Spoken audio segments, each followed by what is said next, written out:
Hey guys, Dominic D'Angelo here, RVD podcast, one of a kind. Uh, Wanted to start this episode off by acknowledging the passing of Sabu. Uh, really sad to hear. Um, Obviously, Rob and I recorded this episode before the news came out, days before the news came out, and as you're hearing this now, uh, word broke out earlier today about him passing. Um, I'll let Rob talk about it on his own when he comes to it when we get to it. But I did just want to pay homage to Sabu and let everybody know how much I appreciated him and how big of an influence he was on the pro wrestling business. And I will flat out admit too that I did not grow up in the era of Sabu. Now, I as a wrestling fan, I did know who he was, and I liked him for the talent that he had. But I was just on the tail end of ECW in my wrestling fandom, and so I was not attuned to how much he contributed and add to the business till much later on. And but yeah, what a wonderful person. I'm very happy I got to know him, and I'll be praying for him. And he's one of those figures where it's uh underappreciated, but appreciated at the same time. And I think uh it's heartwarming, sobering to see all the videos and the pictures and everything shared about him online at the moment. And I, it's also sad for me at the same time to think he was just with us. And we all should be appreciating a lot of these talents while they're still here with us as well. Uh, that's the difficult thing. Just wanted to give that. I'll tell the quick story of when I first interacted with Sabu. It was when we had him on the very first time on the podcast. And so Rob sent me his email, and then I know I'm gonna hop on, and I was like, all right, if Sabu's in there, like waiting, I was like, what do I call him? Do I call him Sabu? I was like, I don't know. I was like, I'm not gonna call. I was like, I'm gonna call him Sabu. Just call him Sabu. I was like, I'm not gonna call him by his first name. Not gonna call him by his first name. And I kept saying that in my head, and like, especially if it was just me and him in the room. And sure enough, when I get on StreamYard, it's just me and him. And I'm like, oh man, don't call him. I'm calling. Don't call him Terry. Don't call him Terry. And I pop him up, and I'm like, hey, what's up, Terry? And he's like, it's Sabu. Like, oh no, no, Sabu. It's like, hey man, and we chatted it up. And I thought, I was like, oh no, he's gonna think I'm this certain Mark that tries the smart Mark that was all this stuff and everything. But no, he ended up being super cool. And anytime I got to see him in person, it was really heartwarming, and I felt appreciated, and I appreciate Sabu. And so we'll take these next 10 seconds to honor and pay tribute to the one and only Sabu.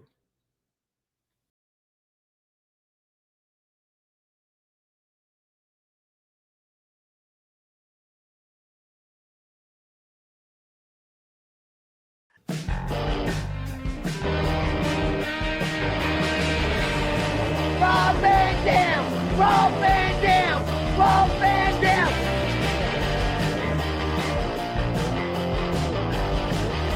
I'm Rob Van Dam. The whole show.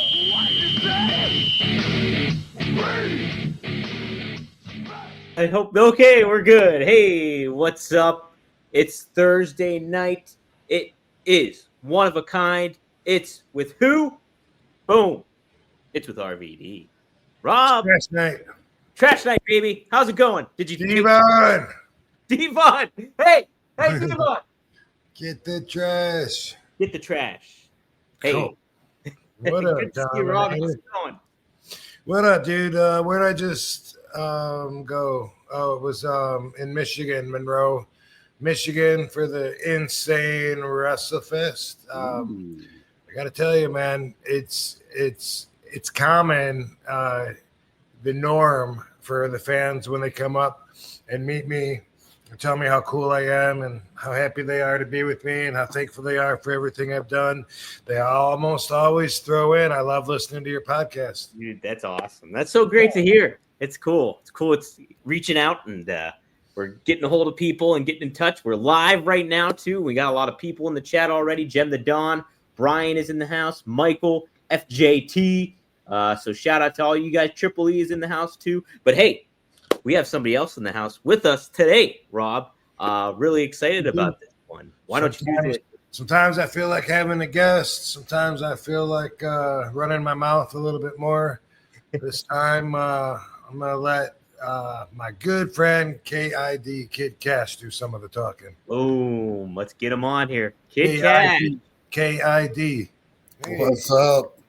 What's up, man? What's happening? Good to see you, dude. Yeah, man. Yeah. So, Kid Kash, I've known you for, I think, 97 or something like that. But you're one of those people that I don't remember actually meeting. Do you remember when we met? Yeah, actually, I do. It was Winston-Salem, North Carolina, at the Greg Price show. Oh. Yeah. I rolled in and I was in the parking lot and I started smoking a bowl. And I didn't know you guys were like the other car beside me and y'all were laughing because I was kind of like, I think you're just being slick over here. Well, I was like hitting it and I was like looking around, and this shit. And I'm like looking around, blowing it and stuff, and I just caught you guys out the corner of my eye, looked over, and you guys were like, laughing at me and shit. So that's kind of how we met. Cool. Yeah, man. And that's how it used to be, was like, and it still is for a lot of people, but for me, it hasn't been in decades. But certain cultures where they still like, they don't want to get caught. They're ashamed. Like if they're smoking, they're hiding. They feel like they're doing something they're not supposed to. And man, I really didn't feel that as much, even when I should have. You know, if we were in a car in Illinois, it was in North Carolina. If we're in a car, it might have been because it was cold. I don't know. But, you know, I've always been one to stand out and smoke, and everyone else would be like ducking and hiding. And it's like, I always thought like, man, what a ridiculous world. Like people are smoking cigarettes, killing themselves and people around them to cover the smell of us smoking this natural, non-toxic grass. I always thought it was crazy. The government always had everybody thinking it was the wackiest weed, and it was, you know, marijuana crazy and all this other shit. But I was always worried about getting arrested. So, because actually I have before. I mean, I've gotten pulled. I pulled out of a bank one night, and I didn't have my lights on as I was leaving. As I was leaving the parking lot, I turned my lights on when I hit the road, but the cop went by, did a U-turn. It was like, oh, your lights weren't on when you left the parking lot. And I'm like, well, they were on when I hit the road, you know. Well, I had a one hitter, you know, the one hitters. I had one of them in my ashtray. And so, of course, he got that, took me to jail, had to get bonded out. Then it was like 11 months, 29 days probation. And I didn't even have a half of a quarter in that damn thing. You know, it was only like probably 5 or 6 one hitters left. You know, that's all it was. Didn't matter. Yeah. Yeah. So I got all locked. I did. They didn't lock me up. I went in and they let me out. I didn't get. Yeah, I bonded out on what they call an OR, I think, and I just walked on out. But then I had to go to court. Then it was like a fine, and then I literally had to do 11 months, 29 days probation. And then I had to get drug tested. Like I had to take like 2 piss tests inside that time too. You were part of the system, part of the process. Yeah, that's the second time I failed the drug test because they found out I was pregnant. Oh shit! That's a red flag. That'll do it. That'll do it. So that one actually gave me another 6 months on it. Yeah. So Cash, how did you get? Were you a fan growing up, wrestling, all that kind of thing? Was that something that was really you were into as a kid? And who were some of your favorites? So, yeah, Smoke. I grew up in Central Virginia, and we grew up on NWA. Yeah. So I was that was like the only. I mean, every now and then we would get like Georgia Championship Wrestling, and once or twice a year, on a scramble screen, you could get like Continental Wrestling or something like we're talking like 70s and 80s, But yeah, I grew up mostly on NWA with like the original Ric Flair, and Wahoo McDaniel's, who wound up being my first match was Wahoo McDaniel's. No shit, really? It beat the fuck out of me, yeah. Yeah, I beat the shit out of it because I didn't know Carney at the time. I was only taught to wrestle. That was it. Nobody taught me anything about Carney at that time, so he was talking this foreign language to me and nobody told me about it. And I was like, what? What? And then he got so mad at me. He put me up in a turnbuckle and he just told me real quick and he was like, you better blow all your air out. And I was like, what? He did the overhand chop. Yeah. So when he would come down, man, he come down and there was no slap to it. It was like just a thud, You felt like your rib cage kissing your heart. That's how bad it was. But he knocked the breath out of me, and I was on my hands and knees. I was going trying to catch my breath. And what was so funny? What's so funny now about it is he used to wear white moccasins, with the tassels hanging off of them. Yeah. I'm trying to catch my breath, and the only thing I could see at the time was these little tassels from his moccasins walking around me in this circle. And then he kicked the shit out of me right in my liver. Oh, my God. Yeah, he kicked me so hard that I was on my hands and knees trying to catch my breath that it brought me off the ground, and I literally landed on my back. And he put his foot on my chest and pinned me. Oh my God. Yeah. So were these Greg Price shows? No. This was This is I don't even know the name of the organization. It was like my first indie show ever. Damn. So but nobody taught me anything like that. Carney, I didn't know anything about that, but I learned real quick after that. Yeah. How old were you at the time there, Cash? Oh, gosh, probably 21, 22. My gosh. Yeah. What a baptism by fire match, too. Wahoo fucking McDaniel. Jeez. Yeah, I did. I started here in Waynesboro. I moved back to Waynesboro just back this past September, my hometown. And but anyway, I started here. I was in the gym one day, and the local guy here running shows had the Rock and Roll Express, the Road Warriors, Tim Horner, just a bunch of the old NWA guys, that was on the shows.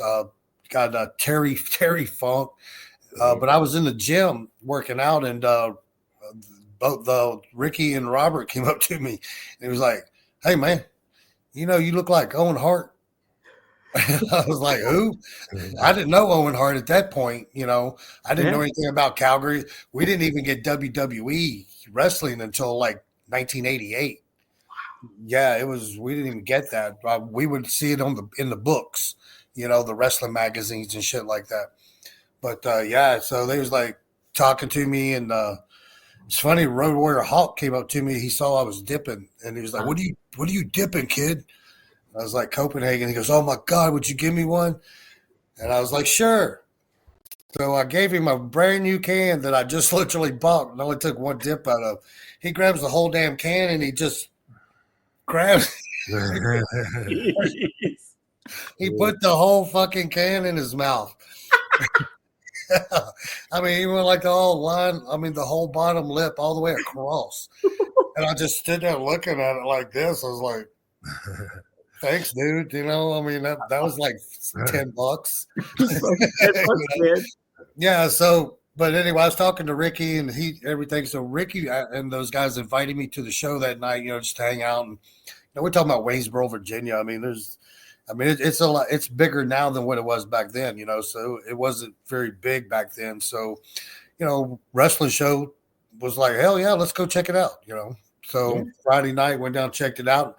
I didn't even sit in the audience. I was in the back with them the whole time, you know, just chilling and hanging out. And me and Ricky were just talking and hanging out, and we just kind of connected. And we didn't even talk about wrestling or anything. It was just talking about bullshit stuff.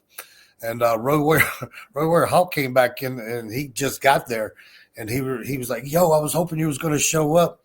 He said, "I'm going to paying you back for that dip you gave me. You saved my life." He brought me like a whole canister, like 12 of the fuckers in it. Yeah, and I was like, "Okay, cool." I was like, "I don't leave a one." He goes, "No, you got it."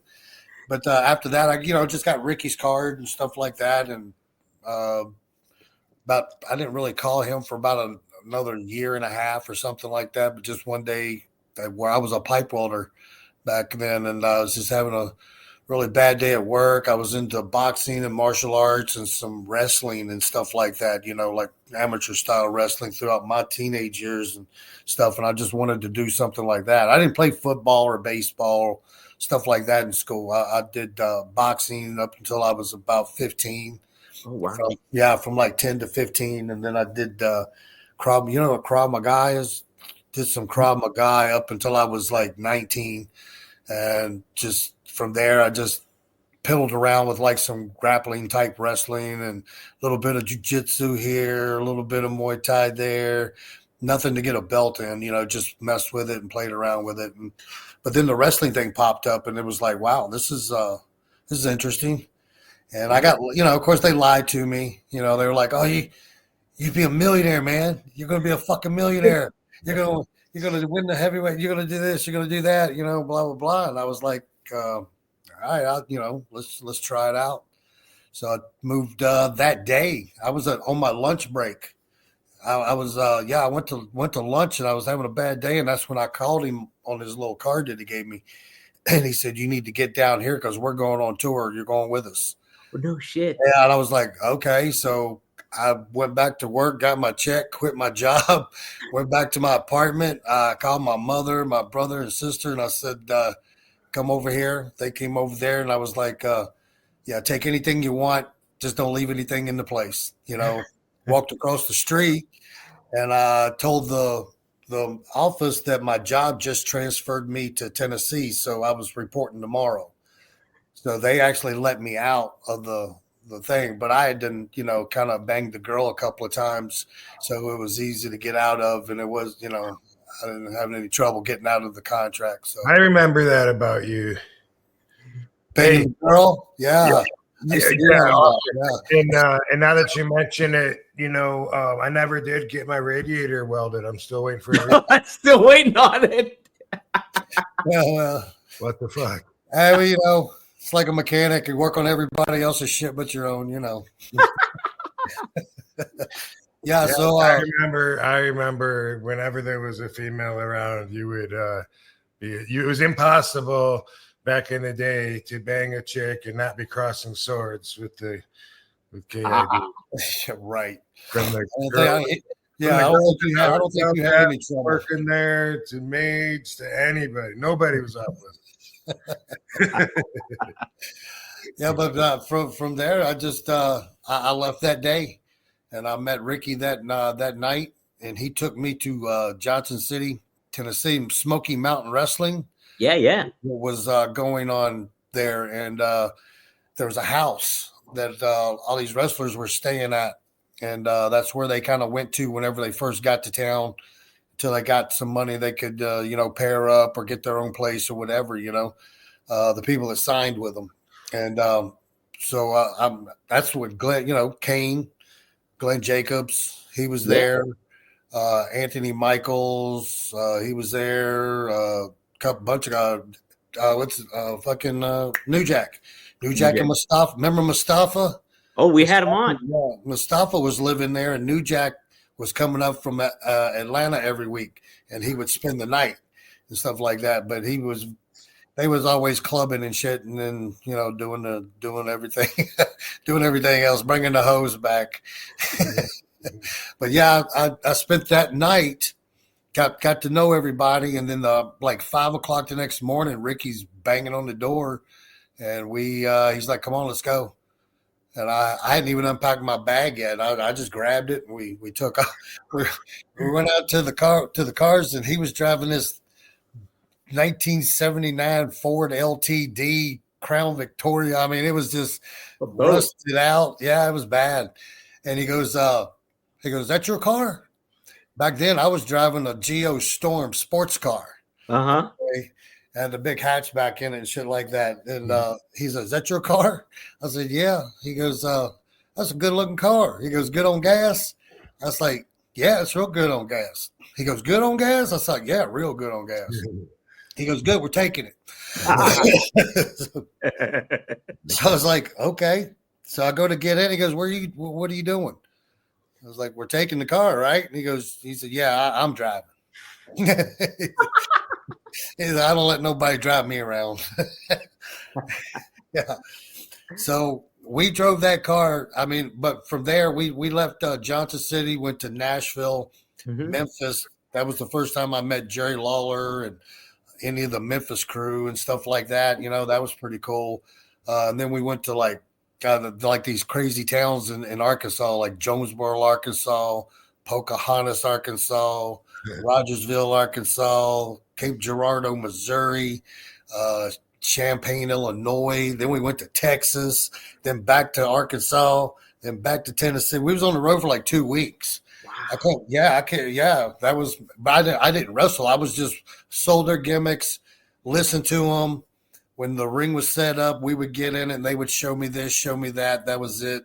Boom. Then I was watching their pictures and taking pictures for them and shit like that, carrying their bags, that kind of bullshit, paying my dues, So I did that for about a year.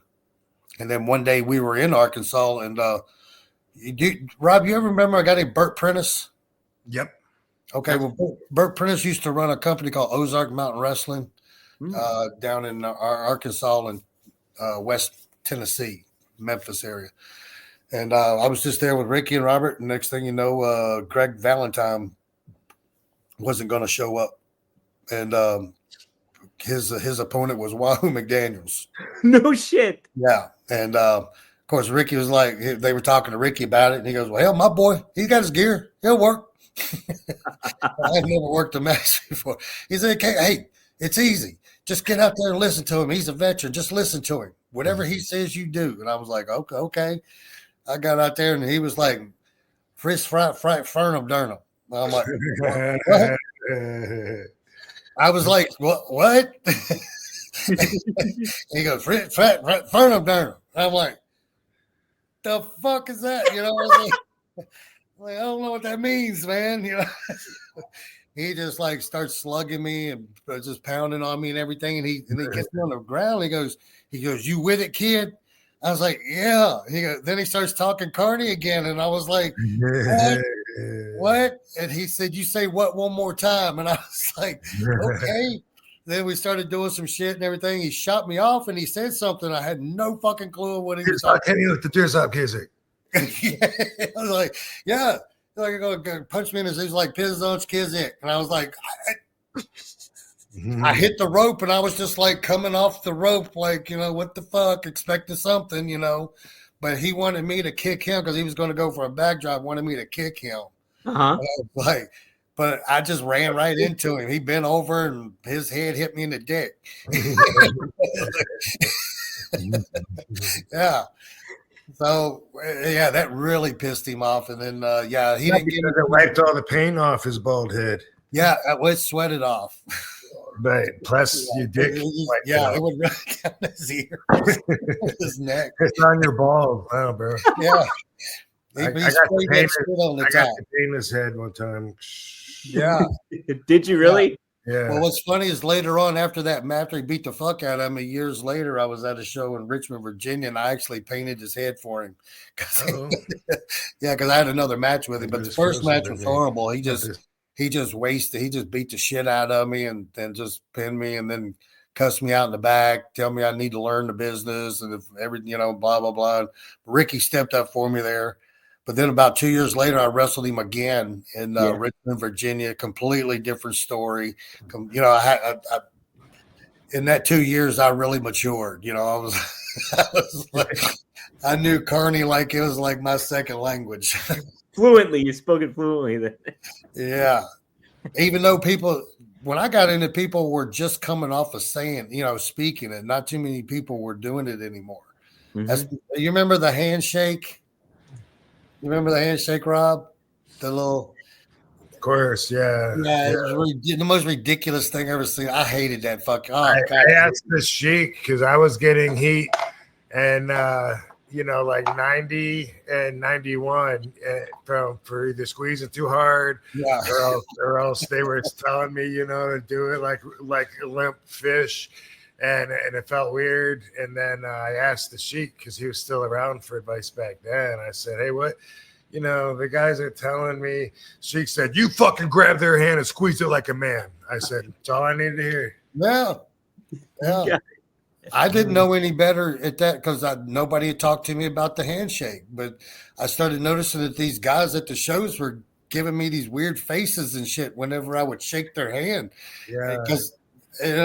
But I couldn't understand either because most of them were coming in with the light handshake, and I just grab it, and I just like, hey, how you doing, one guy made a comment. God, what was that? Bill, you remember Bill Eady? Yep. Yeah. Bill Eady. I shook his hand in the dressing room one night in North Carolina, and he just looked up at me like that. And he goes, I ain't down for no shoots tonight, kid. And I didn't even know what he was talking about, and I was like, "Yeah, right," and I just walked off, Yeah, no. I never conformed because she told me not to, so I never had to. But when I didn't. When I heard that you're giving them a signal when you shake their hand, you can tell how stiff they are, and you're supposed to, if you just grab it real light. Then you're supposed to be telling them, this is how I am in the ring. And I'm like, I don't want to give anyone false impressions. You've been in the ring with me. I'm not light, am I? No. You're not light. No, but I wasn't either. I mean, I never worked light from day one, and I never liked people to work light with me. Right. It was easier. I can't sell something that it's hard to feel. It's just hard for me to. I can't tell you how many times I've watched TV before I even got into wrestling and watched people walk up behind somebody and give them the forearm in the back, and they didn't even sell it because they didn't know. They were already selling something else. Right. So they come in the back and they just keep on walking, selling their head from the first one. It's like, oh, wait a minute. I saw that. Cash, was it? So I never wanted that to happen to me. I would rather take the lump on the head or a bloody lip to sell it right, Right. Was it Ricky that really taught you a lot of the work in the ring? Was he your big trainer kind of guy? Yeah. Okay. It's fucking amazing. Ricky's still going too, but I mean, this might be a good way to throw this in here because Dom, you've seen it. I don't know if you've seen this KID, this footage of what's labeled as possibly one of the top 2 worst stunners ever. and I'm in it. Yeah. It's like, I don't remember it, so people are asking me like, what happened? And I don't remember it, but he kicks me and it's just a little clip that I saw. So I don't know what match, but he kicks me and I'm bent down and then he goes and he completely fucking misses me, but his hand hits me on the back of the head while he's going down. People don't see that part. It's really hard to see. I have to be slowing it down, back into the left, back into the left. But he hit me and it triggered me, so I didn't know that he missed, and I fucking nosedive into it. And then he picks me up it does it again, and it's hilarious. I'm not perfect, but I would like to say critiquing myself, something that I would tell anybody else, well, if I was teaching them or whatever, what I do to make sure that doesn't happen again is if someone's going to grab me, I'm grabbing them too. You know what I mean? Yeah, I'm grabbing them, and then we're moving together, no matter what it is, a DDT, anything. That way, that kind of shit won't happen. There it is right here. Yeah, did Nice it pop one. up? That was good though. Yeah, I it was was drunk too. In my Okay. defense, I was under the influence of alcohol. Yeah, I just saw. Oh, he didn't show the good. move. No, I saw it. It was pretty Oh, good. you saw it yeah. here, Rob. I'll pop it up again. I Let's see saw if me toasting. I didn't. It probably looped. He it looped. did He loop a looped couple it. times. Let's see if I can get it Okay. again. Look, so you see him hitting the back of my head, my neck, right? So I didn't. That fucking brought me down. Tossed a couple back already. Right. Wow. He's got a very powerful chop to the back of the neck. That's it. So, Kash, what so moving forward and stuff like that. And I did want to ask about this. And to the left. Rob, did you guys kind of connect then over the martial arts kind of background and stuff you both had in certain ways? It was one of the things. Like I remember hanging out in ECW. Like he was just always like not just in my clique, but for some reason I feel like I always took to you like you were a little brother, even though I think we're the same age, or you might even be older than me. I don't know. We're around the same, but I always felt like he was like a little brother. And then I remember when I first went to your house or apartment, whatever it was in Nashville or wherever the fuck we were, Johnson City, maybe, right? Anyway, that was Nashville. Yeah. Nashville. But when I went there, man, it was almost like, wait, is this a joke? Like, is this?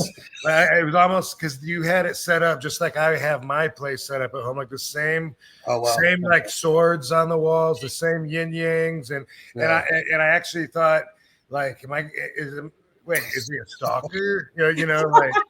Like it was so weird because I never met anybody that it was like he'd been in my house and then set his place up to look exactly like I did. And it was actually weird, but then I realized, well, that's why I like him. We vibe the same, I've always been into that kind of Asian culture type, like philosophies and things, the yin, the yang.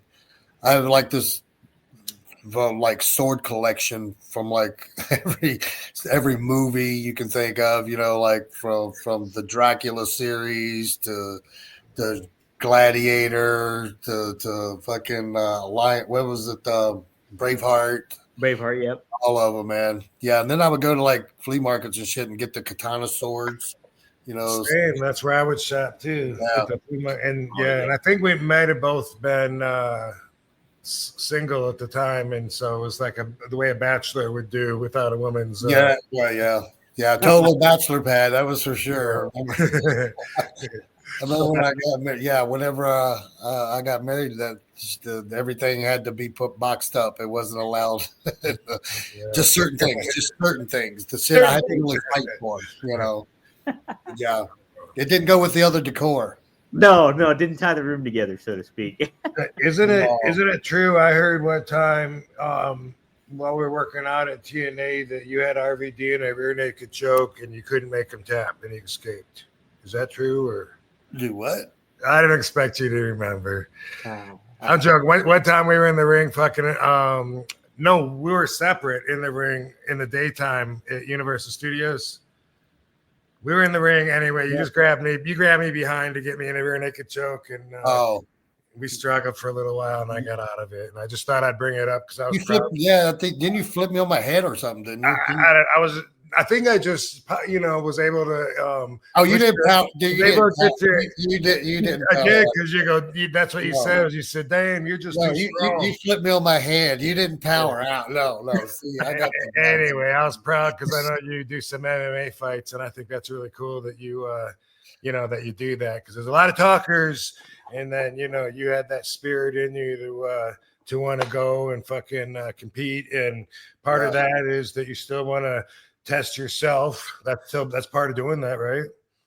Oh yeah, I found out back in 2000 because in between wrestling for years, I mean, I would do like little local, like local MMA fights and shit like that, and stuff like that. I wasn't trying to be UFC because back then there was no UFC at the point.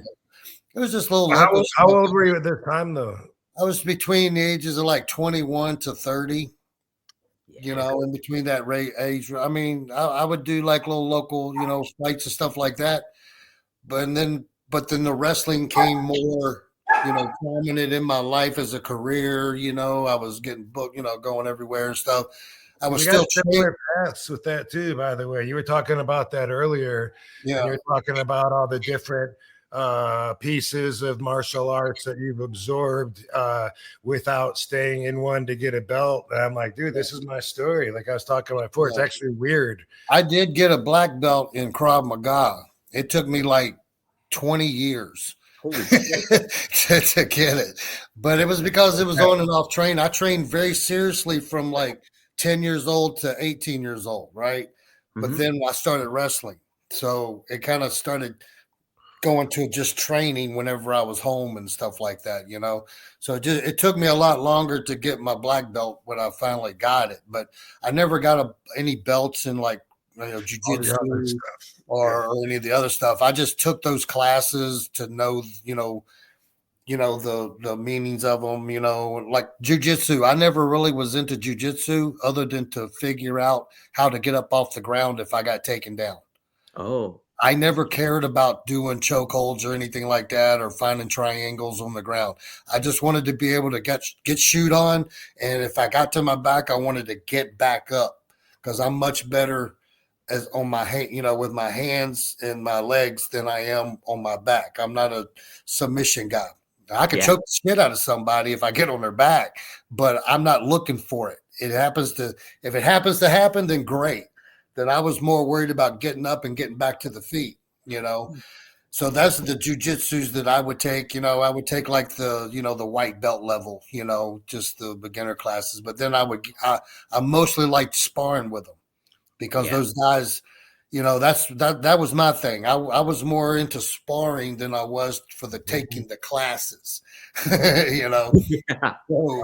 So, you're telling my story, dude. Yeah, I would get in there and I would, roll around with him for a while, but then I'm like, hey man, let's spar. So we get in there for, 5-minute round. We would do 5-minute rounds, it was just, but we do 3 or 4 or 5-minute rounds and stuff like that. We do 5, 6 of them at a time. Sometimes we would like 4 or 5 people would, get on the outside. And then after one minute, another guy would just jump right in there.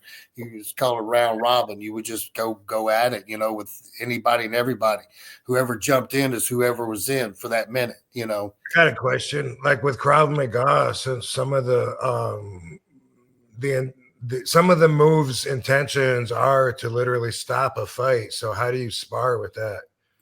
It's hard to use. Krav Maga is not even useful really in like the world of like MMA. Really? It's like Aikido. Aikido is not even useful in like the world of MMA. It's a one-dimensional. Krav Maga is a street fight, basically. There's no rules to it. You gouge eyes, Really? You pull ears, you bite, you pull, punch in the throat, you rip hair out, you kick in the balls. I mean, it's a street fight with technique. Wow. And that's what it's meant for. It's not meant to be defensive. It's more offensive than anything, so, somebody tries to, get inside your bubble, a throat punch. It's a throat punch. It's not like I'm, block this, block. No, it's just straight up. I'm the first guy throwing the punch. So I'm going to punch you right in your throat. I'm going to fuck you up. And then like stick my finger right there in the corner of your eyeball and pop that motherfucker out. Because if you can't see, you can't fight. That's it. If you can't breathe, you can't fight. But I'm not going to take the time to roll your ass on the ground and choke you. What would you do? Chops to the chest in a Krav Maga? Back and forth. I don't think that would a street fight. I could do a back chop to the throat. Yeah. Okay. Yeah.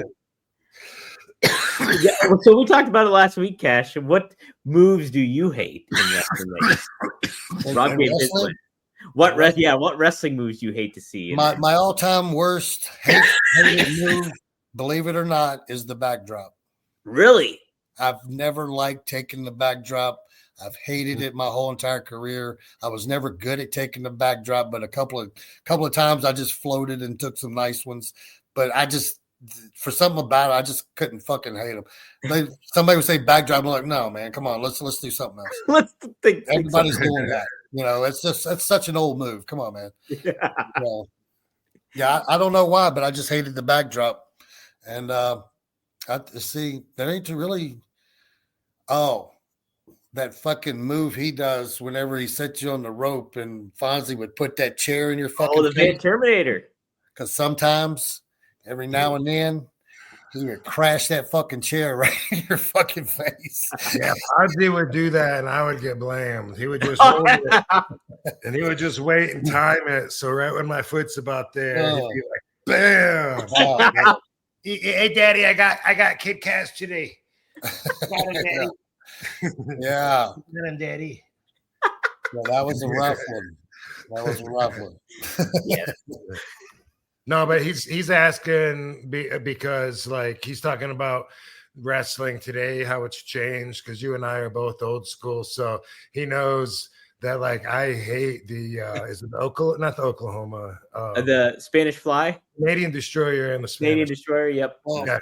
Here's see now we're talking the Canadian Destroyer. Yeah. It's an impressive move. Don't get me wrong, but it makes absolutely no sense. No. How the fuck do you get somebody between your legs and then you do a standing backdrop, a standing sunset flip? You know what I'm saying? Yeah. To the point where a motherfucker comes off the ground and flips over onto his fucking. It doesn't make sense. Doesn't make sense. Who is doing the move? The guy taking it or the guy with the fuck? Who's doing it? Yeah. How's that momentum get shifted? That's it. And who gets hurt from it? Both guys go up, both guys go down. You can't tell who did what move to who. Yeah. Why they, I've had a couple of guys in the past. Like hurting both. I've had a couple guys in the past be like, "Hey man, I'm going to do the Canadian Destroyer too, man." I'm like, "No, you're not." Yeah. Like, why not? It's a cool move. I was like, dude, I understand it's a cool move, but it's got to make sense for me to understand how it works, and I still haven't figured it out. So if you can explain it to me, then I might do it. But then they can't even explain it. Well, it's like, well, you do this. I was like, no. How's the mechanics work? Explain that to me. Where's the fucking weight and the power coming from? And you know what's extra stupid? They'll jump off the rope and then land on the ground going into it, as if somehow that makes it make more sense. Yeah. It doesn't. It makes it. Well, I guess I'm just old. I don't know, man. I've been watching every show too. I've been watching AEW. The most overused move. That's it. Between the chop, the Canadian Destroyer, and maybe the side slam into a fucking twirl to head scissor gimmick. Yeah. Those are the three. Those three, I say, are in competition for the top way overused move. Every match has to have like 7 of each. Yeah, I've been watching a little bit of the AEW in the past couple of months, and I'm just blown away, man. I think everybody thinks that that's the way we worked in ECW too, for some reason. It seems to be. And I don't see. I was like, have you not watched the videotapes? I mean, I know you're young, but have you not watched the videotapes? I mean, we didn't do move after move after move after move. I mean, at least there was a tad bit of selling. There was a little bit of storytelling. You know what I'm saying? And we placed our moves where they were important to be, where they should be. These guys are just doing moves to just fucking waste time and fucking fill the fucking time up in the match. That's it. I mean, there's no psychology to any match that I've seen so far. I don't get it. Bro, I got so much hate a few weeks ago for saying that I didn't prefer the death style kind of matches over, actual like wrestling. Really? And, yeah, I was called a hypocrite because of that. Big time. That was in ECW. You. Yeah. Rob was. Wow. It was a whole day of arguing with idiots. It was quite the day. Yeah. I've actually have been at an indie show and just visiting. I wasn't even, because I haven't wrestled in quite a while, but I mean, I started coming back out doing some things. But I was just, watching and stuff, and there was this impressive young man there, man. I don't even remember his name, but he was impressive, had a nice body, I mean, he was kind of like my height. I'm not a tall guy, but he was about Short. maybe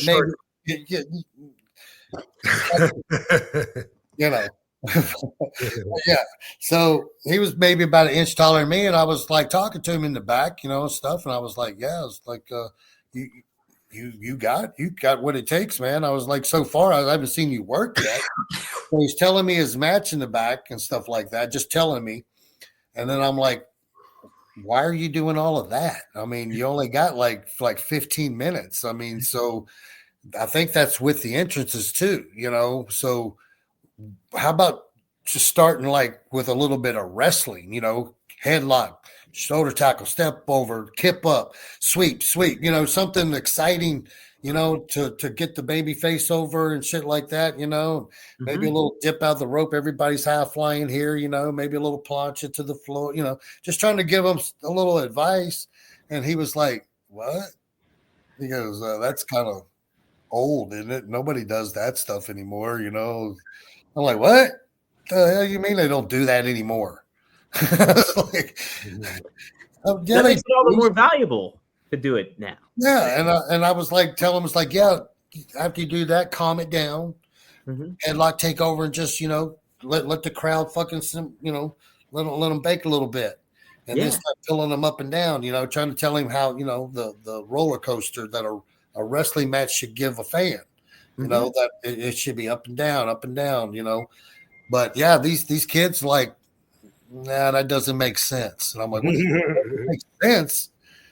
The fuck you mean it doesn't make sense? Like, yeah. So yeah, then they're like, well, another guy, after he went and I was watching his match, I just kind of shook my head because he did absolutely nothing that I gave him the advice to.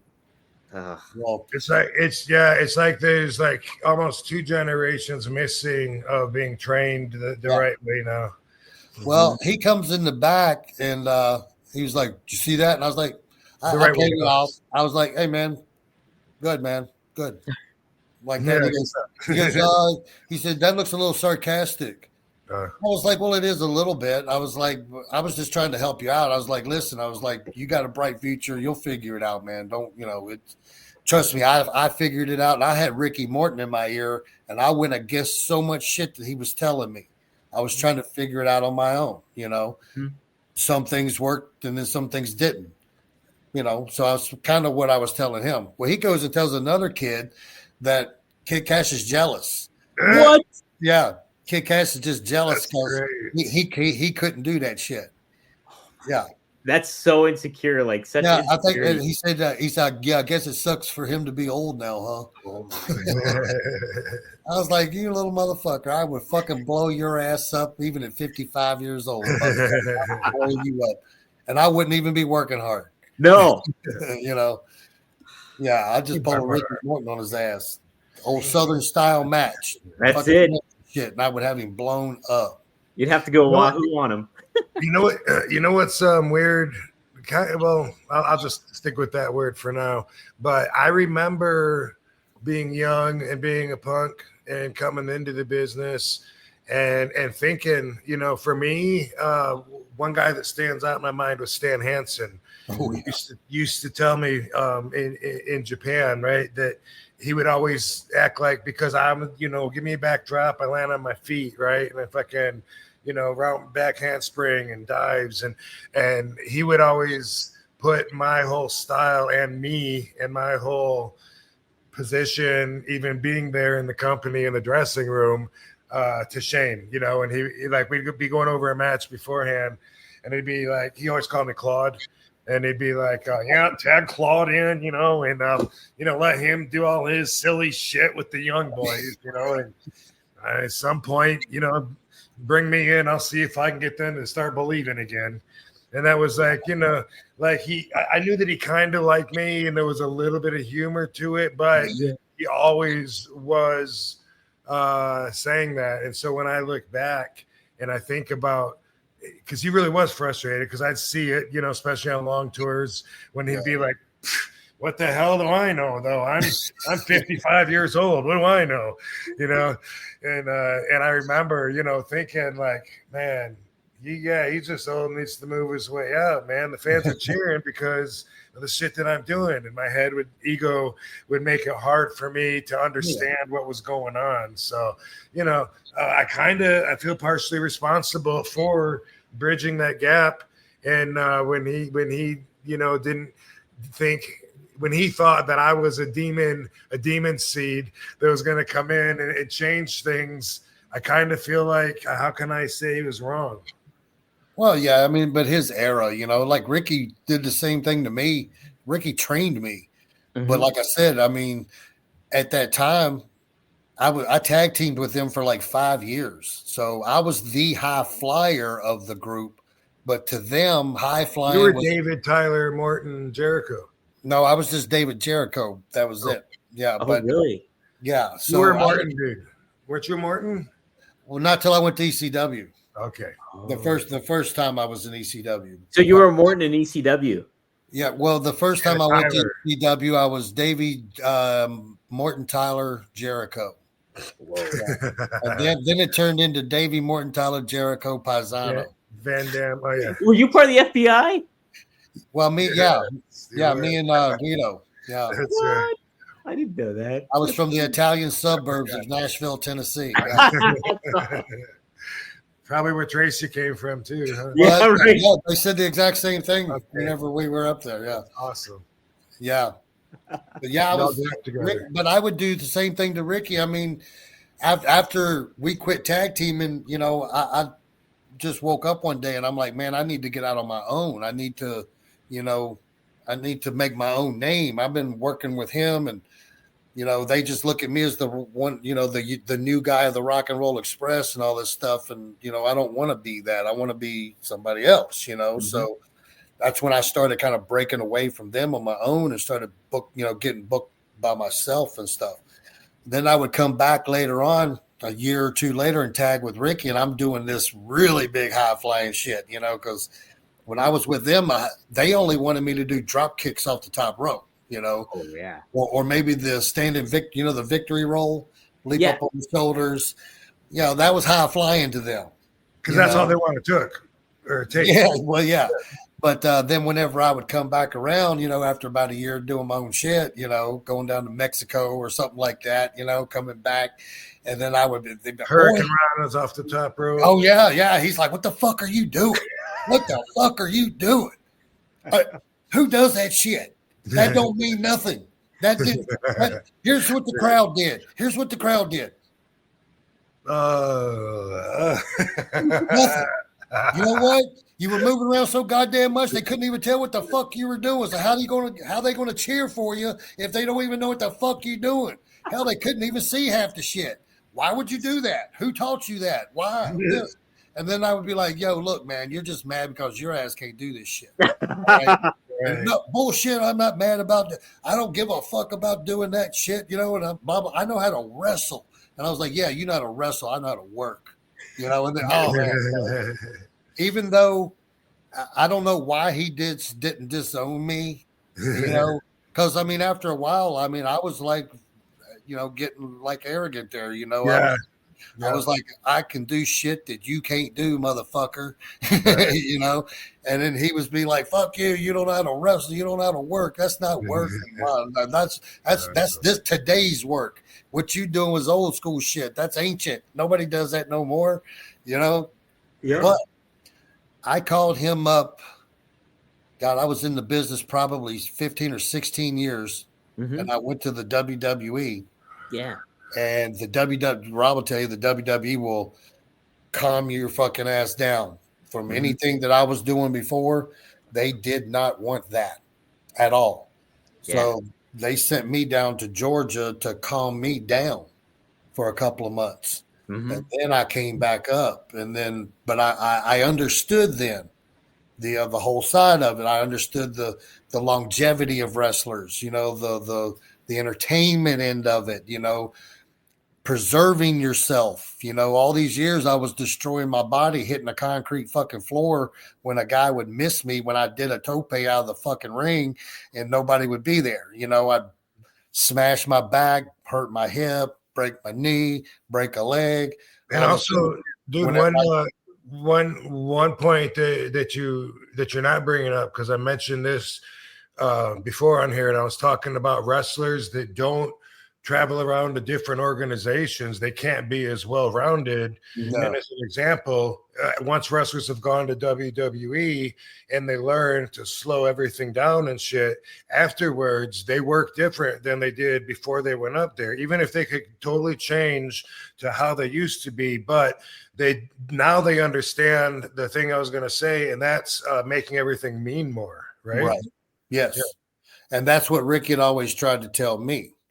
So one night, I think I was there. I just won the cruiserweight title or something, and we went to California, and we got in late, and I was driving down from the LAX to trying to find my hotel room on that fucking freeway that I kept getting lost on and kept taking the wrong damn exits and having to turn around and all kinds of shit. But I called him up, and he was in bed. I mean, he was like 3 a.m. and, he's like, "You all right? What's going on? You okay?" And I'm like, "Yeah, man." I was like, "Look, dude, I'm sorry to call you this late, but I just wanted to tell you were right, and I'm sorry." And he goes, "What? What do you mean? What?" And I was like, "What you were telling me all those years. You fucking called me at 3 o'clock in the morning for this shit. You couldn't wait till fucking tomorrow." Yeah, but I had to tell you, man. I just couldn't wait. I just had to tell you, man. He goes, "Look, I'd at least wait till the fucking morning. God damn."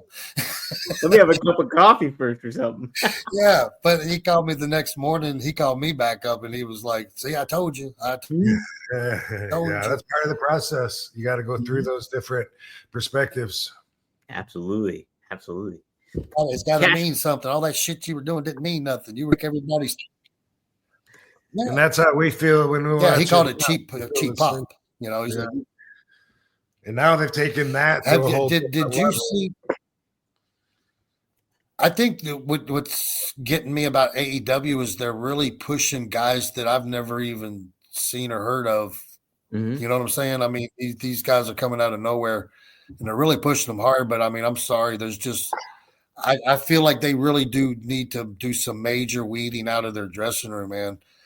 There's some guys that can work their asses off, and then there's some guys that I'm like, what in the fuck? Who signed this kid? No disrespect to anybody. I love, Taz is a good guy. Me and him made up a long time ago, and there's never, no water under the bridge. But his son, I don't understand. I don't get it. Good looking kid, maybe he could do something else, but I'm just not sure if wrestling is his thing, Well, so that is so gonna get you some comments online. I just don't understand. I mean, I watched a match. It was just, hey, everybody, trust me, I've had bad matches myself, not very many, but I've had 1 or 2 in my career, but I never on TV. Yeah. And I saw a match. It was a 6-man, I think, and Jericho was in it. And I think Samoa Joe might even have been in it, but he got in there from the time he tagged in. You can tell it was obvious that he lost it all. Whatever was discussed was gone. Oh, and you could tell everybody that was in there with him. Jericho literally was carrying him. I mean, picking him up, putting him where he needed to be, setting him up for whatever he needed, and was reminding him. You could see this. Proper usage of the word literally, by the way. What's that? Yeah. We've had. I was just saying that's proper usage of the word literally, by the way. Thank you. Yes. Yeah, but he was like anybody that tagged in was putting him where he needed to be. And you could tell on his comebacks, he was even forgetting his own comebacks. I mean, a deer in headlights. I mean, those kind of deals. They got through the match, but nobody, of course, the commentators didn't do anything but put him over, and stuff. Sure. But it was just obvious. And I have yet to see him in anything. I've watched quite a few matches of his, and I only think RVD teamed with him, and we had some pretty good matches, and the crowd loved him. Well, okay. You go. I mean, you can't judge somebody. Everything that you told me so far, if it's just the one match, no. Okay, because Marks don't understand. Like, dude, what if he had a concussion? Didn't want anyone to know. What if he was sick? What if he hadn't slept and he had food poisoning? What if anything? What if he was super late, just got to the arena and only had like 10 minutes to hurry up and get dressed, and everyone's trying to talk to him and shit, and he went out there scrambled? But those things are never considered by the fan. How many times I don't know about you, but every single thing you've named off in a 30-year period in my career, I've been through every single one of those. And I went and wrestled, and we had a 5-star match. Did you ever have to poop? Did you ever have to poop? Yes. And I've actually pooped my pants before whenever you splashed me and shit spilling out my ass. You and Jerry Lynn. You did. This motherfucker. No. Well, you made it happen. You made it happen. What did you? Me and Jerry call it the gerbil squirter because it squirts gerbil-sized shit out your ass into your underwear. I'm just trying to get my fucking radiator welded done. That's it. That's all he wanted. I'm still trying to clean my underwear from 1997. What are you talking about? So I do know there was a match where Hook did get concussed in. I don't know which one it was. I know it was like a 6-man tag. I don't know if it was necessarily that one. I would like to see them do something without. He's just a smaller version of Taz. Well, so they packaged him really well starting off, and they really had the machine behind him, especially when Rob was tagging with him and everything like that. They were doing a really good job at promoting him, but then they lost their way with it, and that happens with a lot of talent. I don't know. He dresses. He comes out with boxing shorts on. Yeah, and boxing boots. Why don't he use more of that in his wrestling style instead of worrying about doing suplexes to guys that are like twice his size? Yeah. You know what I'm saying? I seen him trying to, that Big Bill guy. Yeah, Big Bill. Even Chris Jericho's bigger than him. He's trying to do those dangerous, suplexes that his dad used to do on people's heads and shit like that to big guys, and I'm like, listen, after a while, you got to be a little realistic, There's certainly man. I mean, where anywhere in life would you ever really see that happen? Somewhere. But I guess wrestling has changed from making it as real as you can make it look to just making it look as Cirque du Soleil as you can. You know what it is, yeah. And with that in the industry overall, we have the performers who think that they're playing to a crowd that knows how everything goes because they grew up thinking they knew how everything went.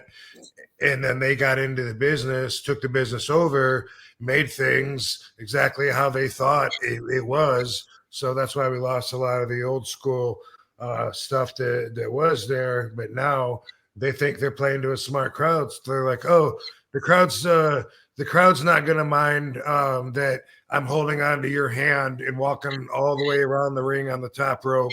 And we completely stopped wrestling. They're not going to mind because the payoff's going to be worth it. And they completely stop wrestling. It's because they think that they grew up and manifested and believed that it was so fake that it's faker than it's ever been. You know, yeah. I think can you imagine grabbing like Wahoo's arm and walking down the tightrope? Like he would like yank it back. Yeah. You got to be quick with that shit. Actually, I did that with Dory Funk Jr. in '93, and I would like I'd say go ahead and pull and shit. You know what I mean? Like I'm gonna balance. And anyway, I got this from watching Brady Boone. I'd have him swing at my legs, and I would jump up and then do a fucking 180 and land on my thighs, and then backflip in, and then pull him into a fucking hip toss. Yeah. And I thought that shit was so cool. And Owen Hart, actually, I think both of them did that. Yeah. Anyway, yeah, it was Owen Hart. I think I might have seen before Brady Boone. Anyway, did that with Dory Funk Jr. And just the way he held my hands so tight, I did that backflip. It broke my wrist, and that's wow. That's why now, fucking. What are we? 32 years later, I can't. I got look. This is me. This is the that's me trying to get my wrist bent, as much as I can. It just, that started it. It's been broke several times, but that one started it, and it's always made benching hard. Although it was fucking serious weight up still for years, but now it's all arthritic. But yeah, I got I got to do knuckle push-ups. I can't, go on my palms, and I always think about that from Dory Funk Jr. Damn. Dory.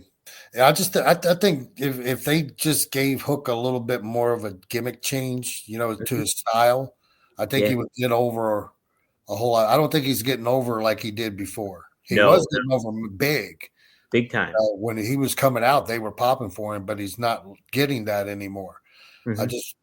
I hate to see him wasting, because he's that kid that, how WWE is. I mean, they're the only place to go now besides Japan. So do you think he would fare well in Japan, or would he get picked up by the WWE? I mean, I think that would be the best thing for him. If he I do too. I agree.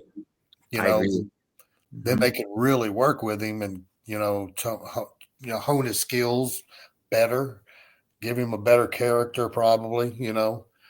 They've done it with a lot of talent, and like a lot of AEW talent has gone over to NXT or WWE, and it's like they position them as stars already. That, man, it's not. What TNA is really doing a lot of stuff with WWE now. That was crazy. Yeah. I never thought that would happen, but yeah, right? Yeah. Mm-hmm. They're letting a lot of people come out now from the TNA. Yeah. That Joe Hendry guy, that was hilarious. The coming out there at WrestleMania with the Randy Orton. Yeah. Check that kid out. TNA guy comes out and wrestles WrestleMania. Mm-hmm. I mean, how many people don't get to wrestle on WrestleMania? Right. I mean, come on. No, and they bought AAA, and they seem like they're just making so much money. They got to find little crevices to squeeze the money into, and so I keep hearing that was a bad deal. Oh, really? A lot of people talking on the internet. That was it's mostly like Mexican wrestlers. I guess they're like that was just a bad call. Something about CMLL. And like the rivalry down there? I guess there is. Yeah, I guess there's a big rivalry. Yeah. Well, even if it's a tax write-off, I'm just saying they got like so much money that they got to find places to put it, and they're doing the ID thing or whatever it is with the flying.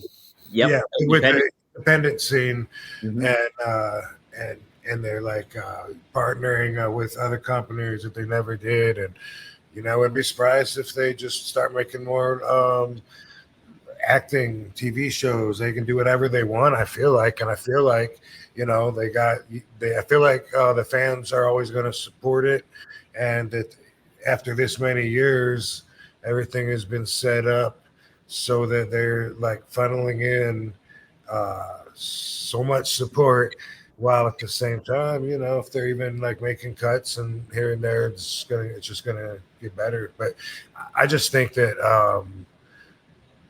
they're going to keep growing, and we're going to keep seeing them. I don't know, starting new sports, building new centers, whatever they want to do. I don't know what they want to do. Well, they got that new. There's a couple of new shows there. The one's looks like a fucking blood sport mat. There's no ropes on it. I guess it's a shoot, but it didn't look like a shoot to me. It looked like it was a work shoot. Yeah. And then they got that new one, Legends, Future Legends or something. Yeah, I watched that one. LFG. Yep. Yeah. Mm-hmm. Yep. So, I mean, they are coming out with some stuff. I mean, they got a lot of shows, that are WWE branded, on TV. But I mean, is that what they're trying to do? They're trying to take it all over. They're going to probably take TNA eventually. And well, I mean, what would you do except for continue to grow? Isn't that the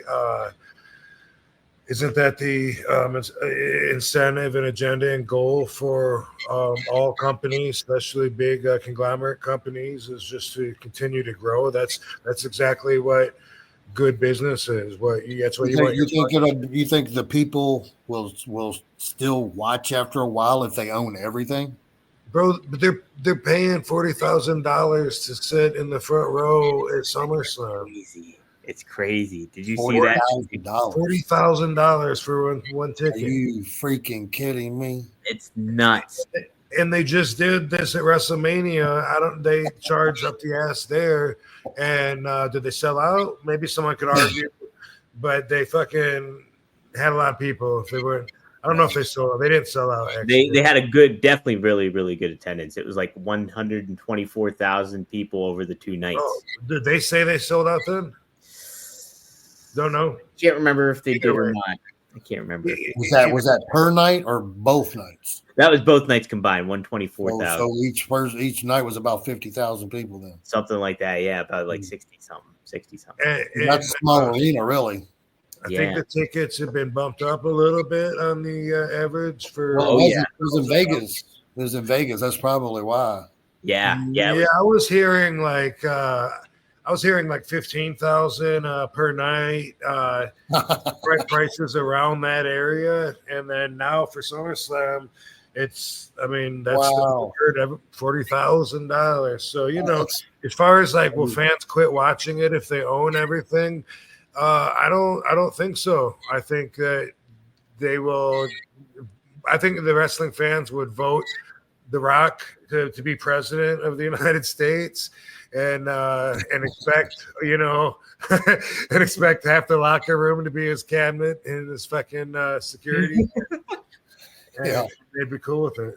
Get RVD. Is he a part owner in the WWE? He's on the board of directors of TKO, which owns WWE. So Ari Emanuel owns the whole shebang of it all, and then The Rock is on the board of it. So does that mean that he doesn't own part of it? He owns. I guess you could kind of call him an owner in certain ways, but not technically. He does. So you don't know, like he could have shares as part of. Yeah, I would say he definitely has shares and stuff like that. He's got stake in the company for sure.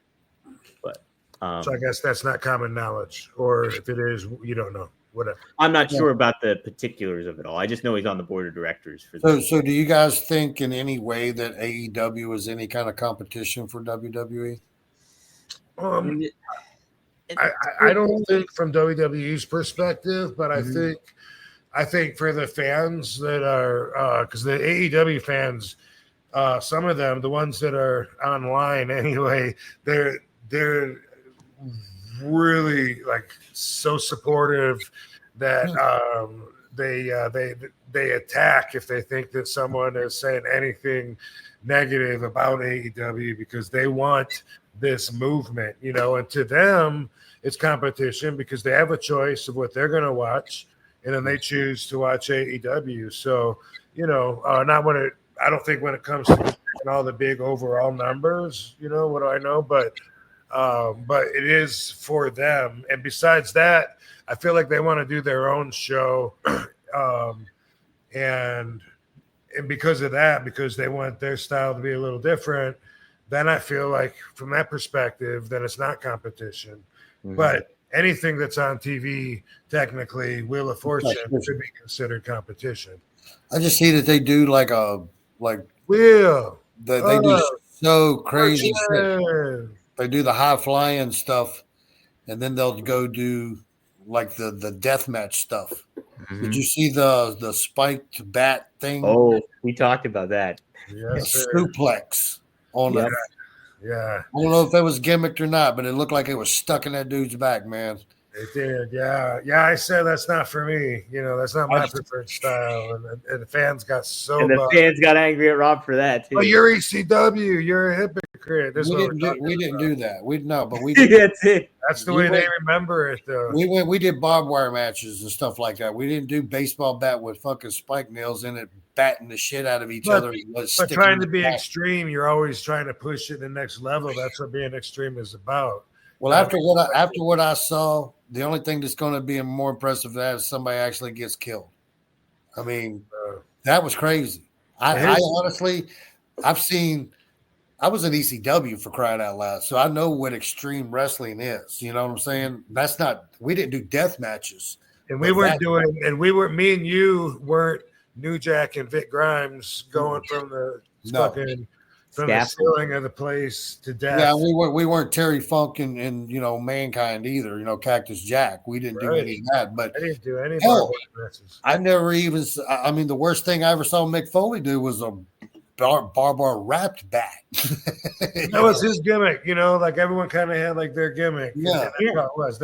Here's my problem with the death matches is that overall, like if you don't have to ever know how to wrestle in order to do the whole match or the whole show, then it's not really wrestling to me. It is a style.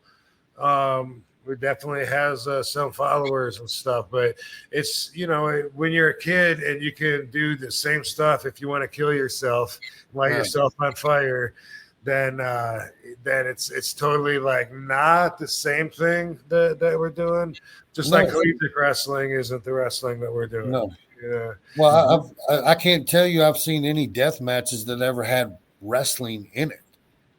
It's possible though. I mean, I don't know. They may lock up, but with Terry Funk and Cactus, like when they did it, I don't know what they did, to be honest.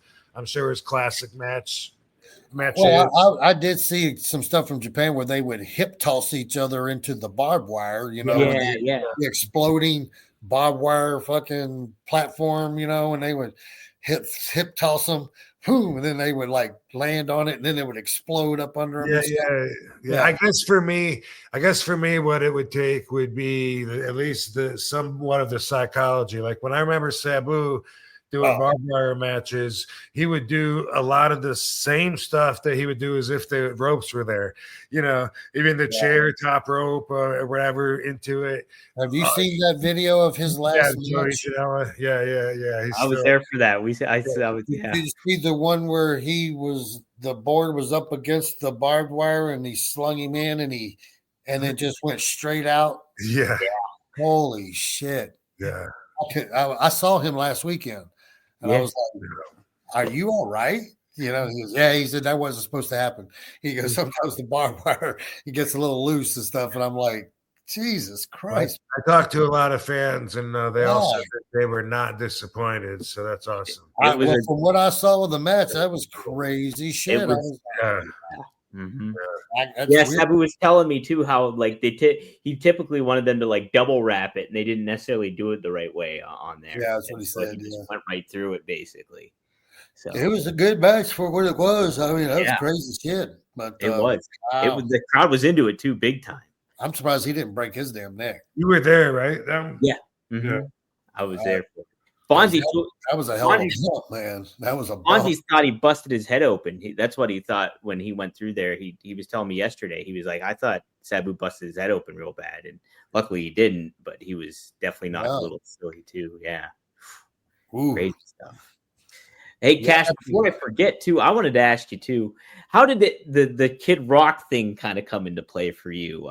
Because I always thought it was. I was telling my buddy this. I was like, Dude, I did not like Kid Rock when I was a kid, but I loved Kid Cash. Like it worked for me. Like as getting into it. How'd that come to be? I've been told a couple of different things. I don't know who. Paul says he came up with it. Tommy Dreamer said he came up with it, and Joey Styles said he came up with it. So I was actually wrestling Easy Money on one of the hardcore TVs one night. They were editing the show at Paul's house with the VCRs and the tape and all that shit, you know.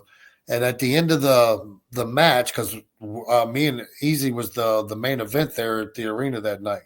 So at the end of the match, you know, back in the day, whenever you would dub the tapes, you know, the TVs would be running. So when they would be finished dubbing, the TV would click back on, right? Yes. The station that you were watching. And it happened to be MTV.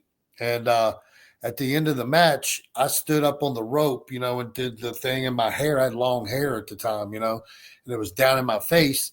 And as soon as the tape went off, the TV came back on, and it was MTV, and Kid Rock was singing "I Want to Be a Cowboy." And he was looking up into the camera like this, and his hair was down in his face. And supposedly Joey Styles looked over and said, "He looks like Kid Cash." I mean, he looks like David Cash. Yeah. And, somebody they kind of flicked and checked it out one more time and said, yeah, they do kind of look alike and everything. And then Joey Styles said Kid Cash. But then Paul said he said the name Kid Cash. And then Tommy Dreamer said he said the name Kid Cash. So it was wrong. I was told the following weekend when we went back, and we were in New York somewhere in one of those hockey rinks. We were going to wrestle in the hockey rink. And Tommy Dreamer come walking by everybody, and I was talking to Guido. I was with Guido at the time, as a matter of fact. I was still Davey Morton, Tyler, Jericho, Paisano.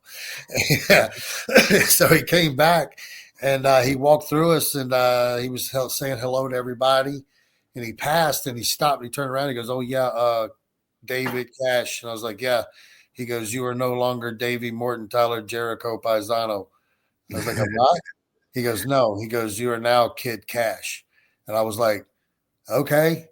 And he was like, "Do you know who Kid Rock is?" And I was like, "No." And he was like, "Yeah." And he was like, "Look him up, start dressing like him, and then we'll figure out some music."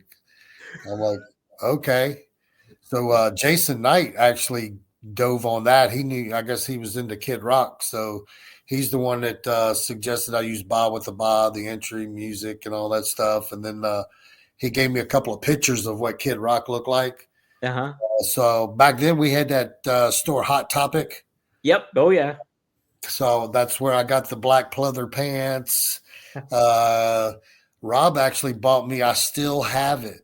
The I don't know if you remember, you bought me a shirt. Had the money signs up on the top of it. It was a silk shirt. And then it had like the martini glass buttons. Yeah, you and Sonia gave it to me in LA. Oh. Yeah. Well, you and your Evil X gave it to me in when we came to LA out there. Cool. It sounds vaguely, slightly, maybe familiar. Yeah, I gave me it's great. I'm looking at it right now. I get one of my promo shop pictures on the wall, but it's got green patch up here, like a cowboy type looking shirt, you know, but it's got dollar signs in it. Oh, hell yeah. It's embroidered. Green. Yeah, it's really cool, man. It's all blinged out. Yeah. But Cash Money was your partner, right? Wasn't there Cash Money at one point? Cash no. Well, no, that was my catchphrase. Kid Cash's money. Was it Easy Money? Oh, Easy Money. Yeah, that was the guy. Yeah, Easy Money. Mm-hmm. All right. Well, my pot dude is C Money, and so I'm all confused here. So shout out to C. Shout out to C there. We could have some super chats in here too. Yeah, but there was Easy Money too. Yeah, Easy Money. Yeah. That is what I was thinking of. That's sorry, E. Easy Money. Jim the Don just says, "Cash, your legend. The name's Dutch Rob, RVD fan, Dutch." Yes. Yeah. You know what that, you're trying to blow that off like you know what it is, but you don't know what that is. Right? I don't know what that is. What is it? That's a line from Bloodsport. Moon. Blood Oh, Moon. is it? Blood Moon, which was the first movie that I did. So 96-ish. Yeah. No, Super Fights was the first one, and then that led to a second movie with the same production company, which was Blood Moon. Both of those movies were produced by Seasonal Films. I was stoked because I watched them growing up, and Cynthia Rothrock, Jean-Claude Van Damme started with them actually with No Retreat, No Surrender, if you know that movie. That ended up being part 2 and part 3 also of that. But Billy Blanks, what was the King of the Kickboxers. Anyway, I was a fan of that shit. And anyway, one of my lines in Blood Moon is and I'm like trying to bang this girl on a pinball machine, right? Dude, man, how young am I? Like 20? This is probably 90. Had to be 96, 95 or 96. Had to be 96 because I was already with ECW. 96, 97 even maybe. I don't know, but all I know is I did not know how to take a girl's bra off. At that point in life, I hadn't done it myself, and I was too embarrassed to admit it.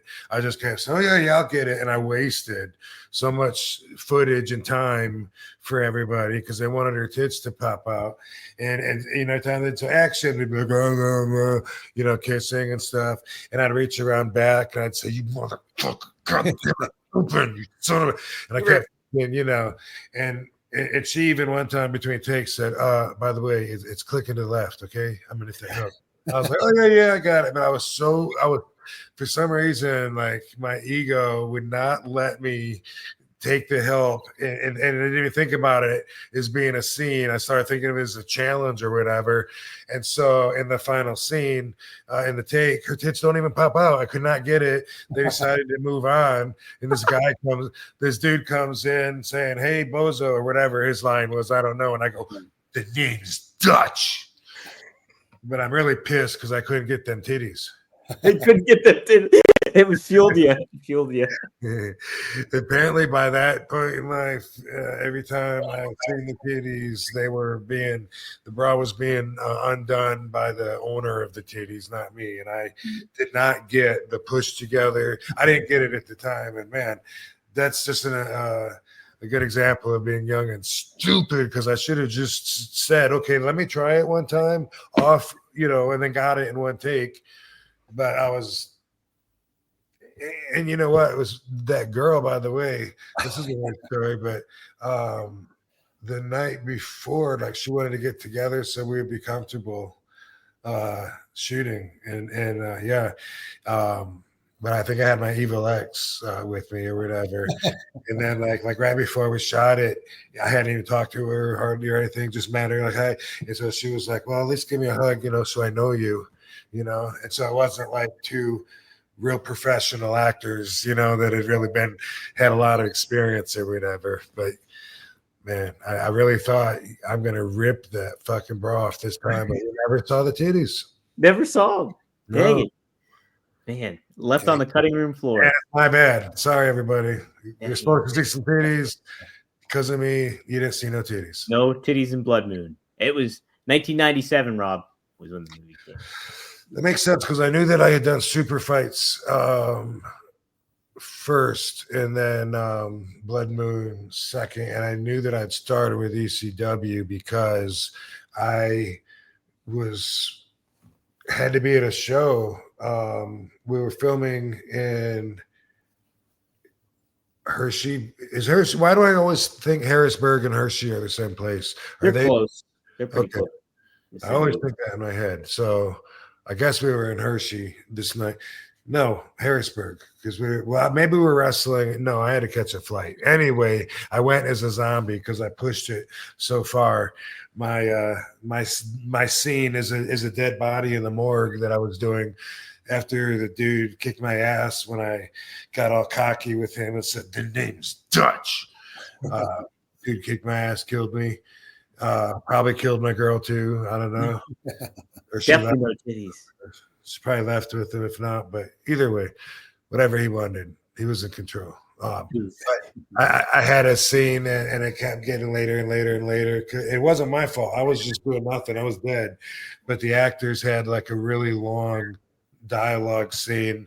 They were doing a really long take, which was before they do that now. Holy shit, what was it? I watched something a couple weeks ago, by the way. And a lot of people wouldn't notice this, but the entire it was the Menendez brothers. Oh, Netflix. And then the lawyer is asked a question or something to the one brother, and then he's telling his story. They do the entire thing in one take. jeez. And a lot of people wouldn't notice that, but I was telling Katie, like, holy fuck, I kept pausing it. I just want you to know it's been 15 minutes. They still have not taken one break or whatever. We watched for it. They did the whole thing. So I bet, like, in the business, people probably know about that and get awards or something. I hope. Yeah. No, because that's cool shit. But anyway, they were doing something like that in this one.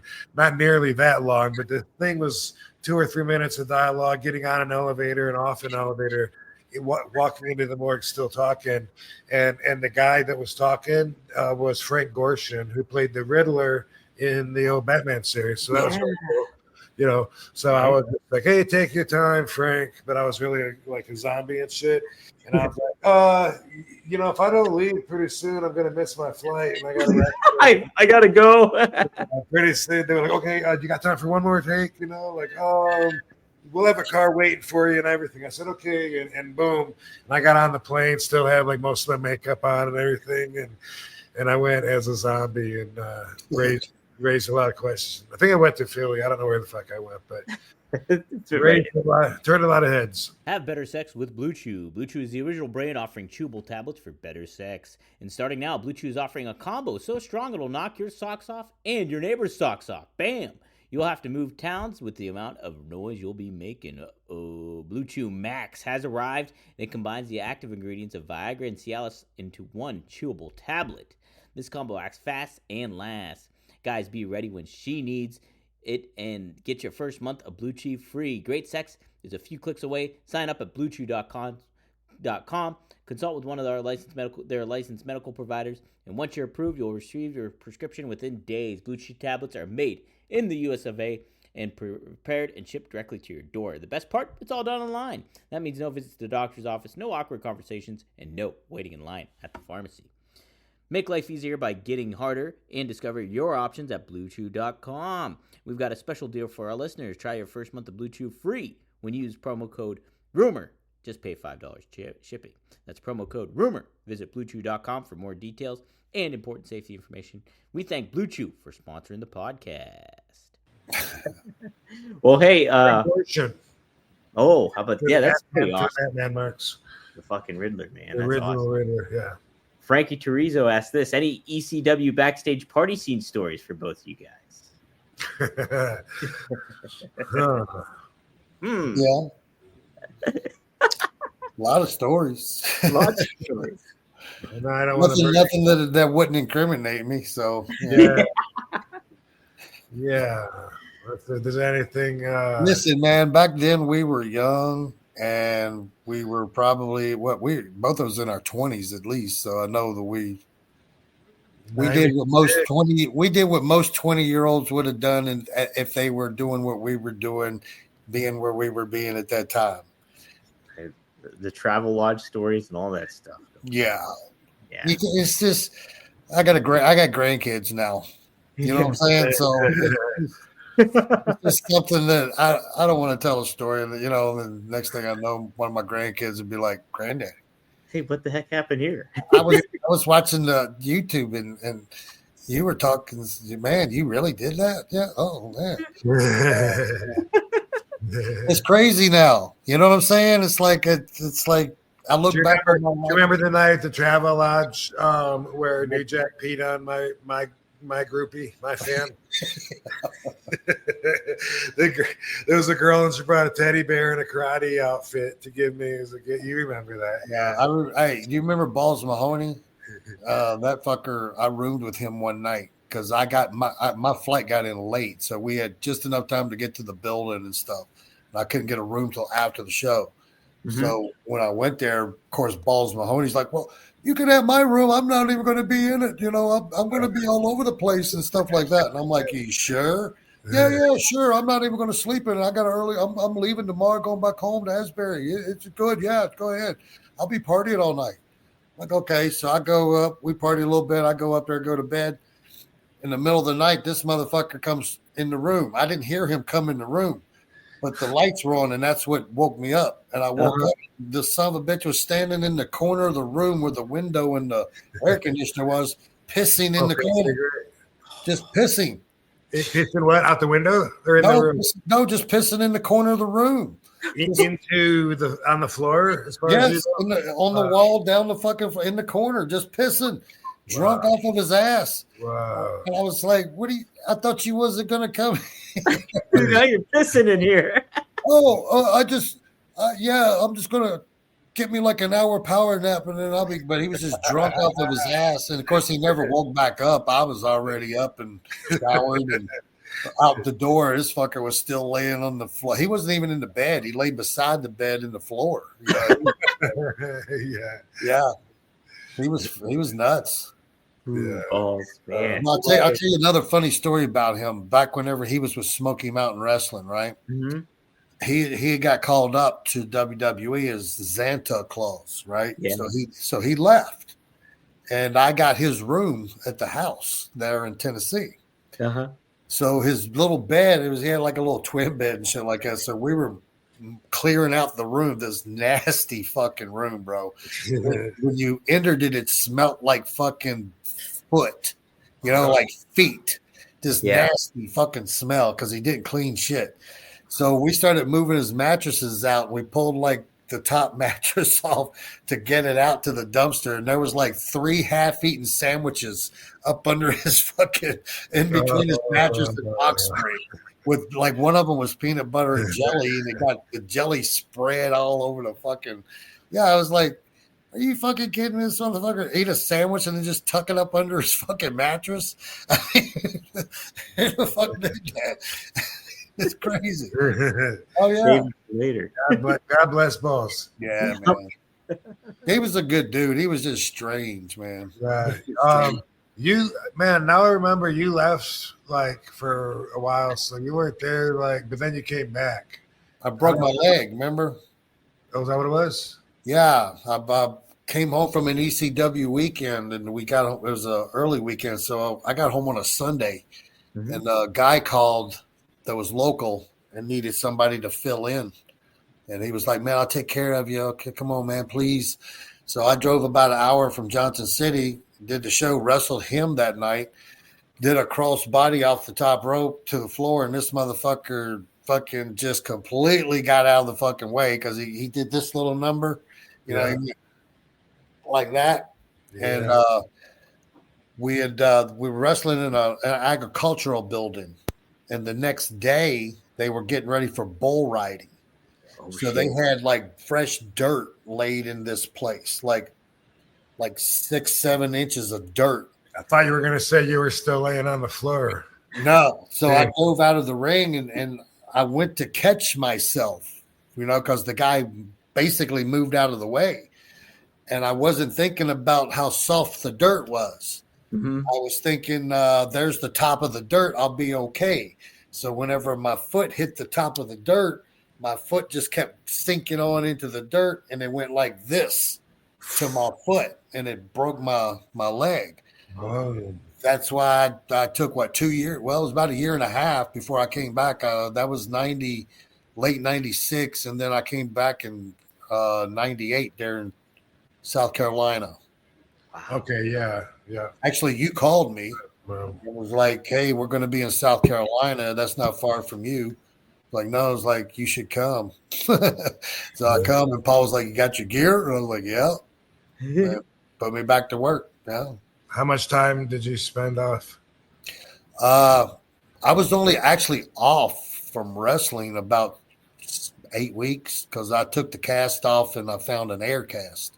Oh, Buddy Landell hooked me up with an air cast. really? Yes, that Where thing was the break? amazing. Where was the break? It was just above my ankle, about 4 inches above my ankle, but I tore my knee too. Your tibia? Huh? Your tibia? Yeah, it- broke oh, the tibia and fibia. Yeah, broke them Oh, both. shit. You broke them both. Yeah, the tibia came out the side of the leg. It came out. Yeah, it was sticking out like that. And but compound fracture. yeah, I didn't know I broke my leg. I heard a snap, but I didn't feel anything. So I thought I hurt him because I did land. Oh, I thought he got hurt. isn't that a crazy story? Yeah, so I jumped Oh, up shit. really I'm quick. sorry. No, really, I did. I jumped up and was like, "Are you okay?" And he's Wow. looking at me all crazy, like, "Yeah, I'm fine." And I went to take a step to pick him up, and when I did, I fell down. Yeah. I just fell, and I looked down, and my foot was behind me. Yeah, it was pointed. It was behind my knee. You're going the wrong way, pal. Yeah. Hey, what's up? And I looked, and I was like, "Oh shit!" And I just like, okay. So I just laid down. I was like, I guess I'm done. Fuck. Yeah. This is it. Did you hit the floor? No, everybody just surrounded me and stuff, and Probably got counted out, I guess. And lost I the don't match. even know. They didn't even. The match was done. Nothing happened. The referee, yeah, it was my foot was pointing backwards, and the referee standing there holding his head like this, and the guy that I was working was like, "Oh my god, oh my god, oh my god." Oh You my had to god. wait, didn't you? You didn't have to get any hardware, Yeah, I got a metal rod and pins and screws, all that shit. and you only had like 8 weeks off. Yeah, I took 8 weeks off. I actually cut the cast off myself with a sheetrock saw, and then Probably like 8 weeks early. no, it was like 13 or 14 weeks early. It was Shit. So I even pulled the staples out of my knee myself. Wow. Yeah, with a pair of pliers. Yeah. Damn. Welded it. You welded it together. No, I did. I pulled it out. But Buddy Landell, he found an air cast for me somewhere, and man, that thing was amazing, bro. I put that thing on, tightened it up, and pumped it up. I could walk. I could almost run, but I couldn't run, but I could almost run. So I called Ricky up, and me and Ricky went back to tag teaming. So he would do the match basically, and then I would come in and do a couple of things, and then we would do the double drop kick at the end, but I would do a one-legged drop kick, you know. And then we did that till you called me, and then that's when I went back. Wow. Remember when I broke my jaw? Kinda. Down in Atlanta, I broke my jaw. The Dups did that splash off the top ropes, and his knees got me in the face, and it broke my jaw. I feel like when I was over at your house, that was during this time maybe, and you were like, eating through a straw. Yeah. Yeah, I was doing that, but they wired my mouth shut. Yeah. Yeah. After about 3 weeks, I was losing some major fucking weight. I wasn't a big guy to begin with, so that weight was like big deal to me. Yeah. Yeah. I spent 3.5 hours standing in a mirror, clipping, pulling, twisting that rig out of my mouth for 3 hours. Yeah. Yes. I mean, it took forever. And the thing about it is like the way they put them in, they wire each individual tooth. Wow. Up in your root. So it's up in your gums. Yeah. So when they get it in there, they twist it in the back. Mm-hmm. Okay. So when I clipped it, I didn't know that there was a knot in the back. Yeah. So I'm like doing this shit with the pliers, and it was hung, and I'm like, motherfucker, what the hell? So I just pop it, and it came through. So I did every single fucking tooth that way from top to bottom, because that's how they wire your jaw shut. Yeah. And I had puncture holes all through my mouth on the top and the bottom. I just take me a big swig of peroxide, and I just spit it out, and then I would just do it again, just keep moving. Oh, Finally got it all out. And I you are went so Sabu. Yeah, I walked down the street and there was a little restaurant at down the end of the street, little soul food place. Yeah. And they sold beef macaroni. And that was the only thing I could eat because I couldn't get my jaw to really open up very much. But I needed food and I needed something soft. So I got the noodles and the real soft beef. I said, I ate a fucking big old fucking container of that shit. I just sat there eating and eating and eating until I actually was spitting it up. I was burping and spitting it up. Yeah. Holy shit. And then at nighttime, I would have to take a bandana and like wrap it around my head and then tie it so my jaw wouldn't move in the middle of the night. Yeah. Was it hurting? It was sore as shit for months, really. But then I showed back up at work. ECW, and I wasn't supposed to work. They were flying me in anyway, so I showed up and I'm like, I'm ready to go. And Paul was like, "What do you mean you're ready to go?" He's like, "I thought your jaw was wired shut." And I was like, "Yeah, they took it out." He goes, "Who took it out?" And I was like, "He said the doctor took it out." I was like, "Yeah, doctor took it out." He said, "That's it. I was good. I'm healing quick." He was like, "Yeah, well, you're going to sign a release." Here, let's get that to paper. I'll put you to work, but you're going to sign a release. Even though I know your jaw is really supposed to be fucking wired shut right now, I'm still going to put you to work. Yeah. But we did it, and it worked. Were you taking some pain pills before the matches back then, or? Well, after that happened, I got it done. Remember we did a pay-per-view in Birmingham, Alabama, after the Atlanta show. Mm-hmm. I spent all night going to hospitals and stuff like that. Couldn't get nobody to do anything. So I found a card and I called a doctor up in Marietta. And I went back to the hotel room. He called me about 5 a.m. I drove up there, got my jaw wired shut, left there, went back down to the hotel, met Jerry Lynn. We drove up to Cornelia, Georgia for Wildside. Did a 6-man tag there with him with my jaw wired shut. Then went back to Atlanta, spent the night, and then I got back up the next morning, drove to Birmingham, Alabama, and did the pay-per-view. Wow. With my jaw wired shut, yeah. That's Paul wasn't going to let me on the pay-per-view, but that was my first pay-per-view. And I told him, I said, if you don't put me on, I quit. wow. And he was like, what? I was like, if you know, I'm here, man. I'm fucking here, dude. Jaw wired shut or not, I'm here. I'm ready to go. Put me on. Well, I told him, I was like, dude, I know how to work. I can fucking work without hurting myself. I was like, so let's do this. And he was like, no, can't do it. So all day he kept telling me no. But then Tommy Dreamer walked up to me later on. He's like, you mind signing a release? I was like, yeah, I'll sign a release. So I signed a release and they put me in. Dang. Yeah. That's crazy.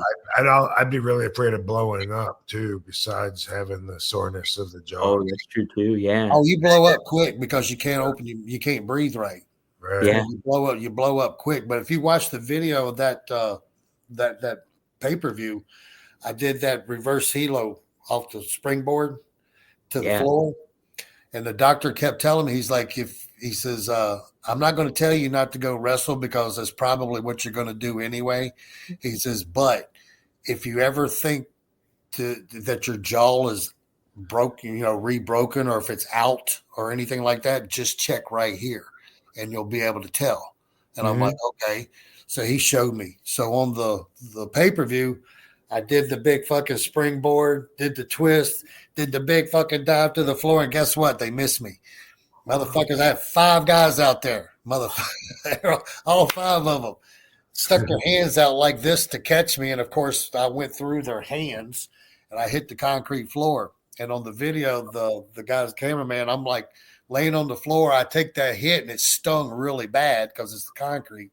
Yeah. I come up like this and I instantly start checking my jaw to see if that impact, fucked it up or anything. I'm like, is it good?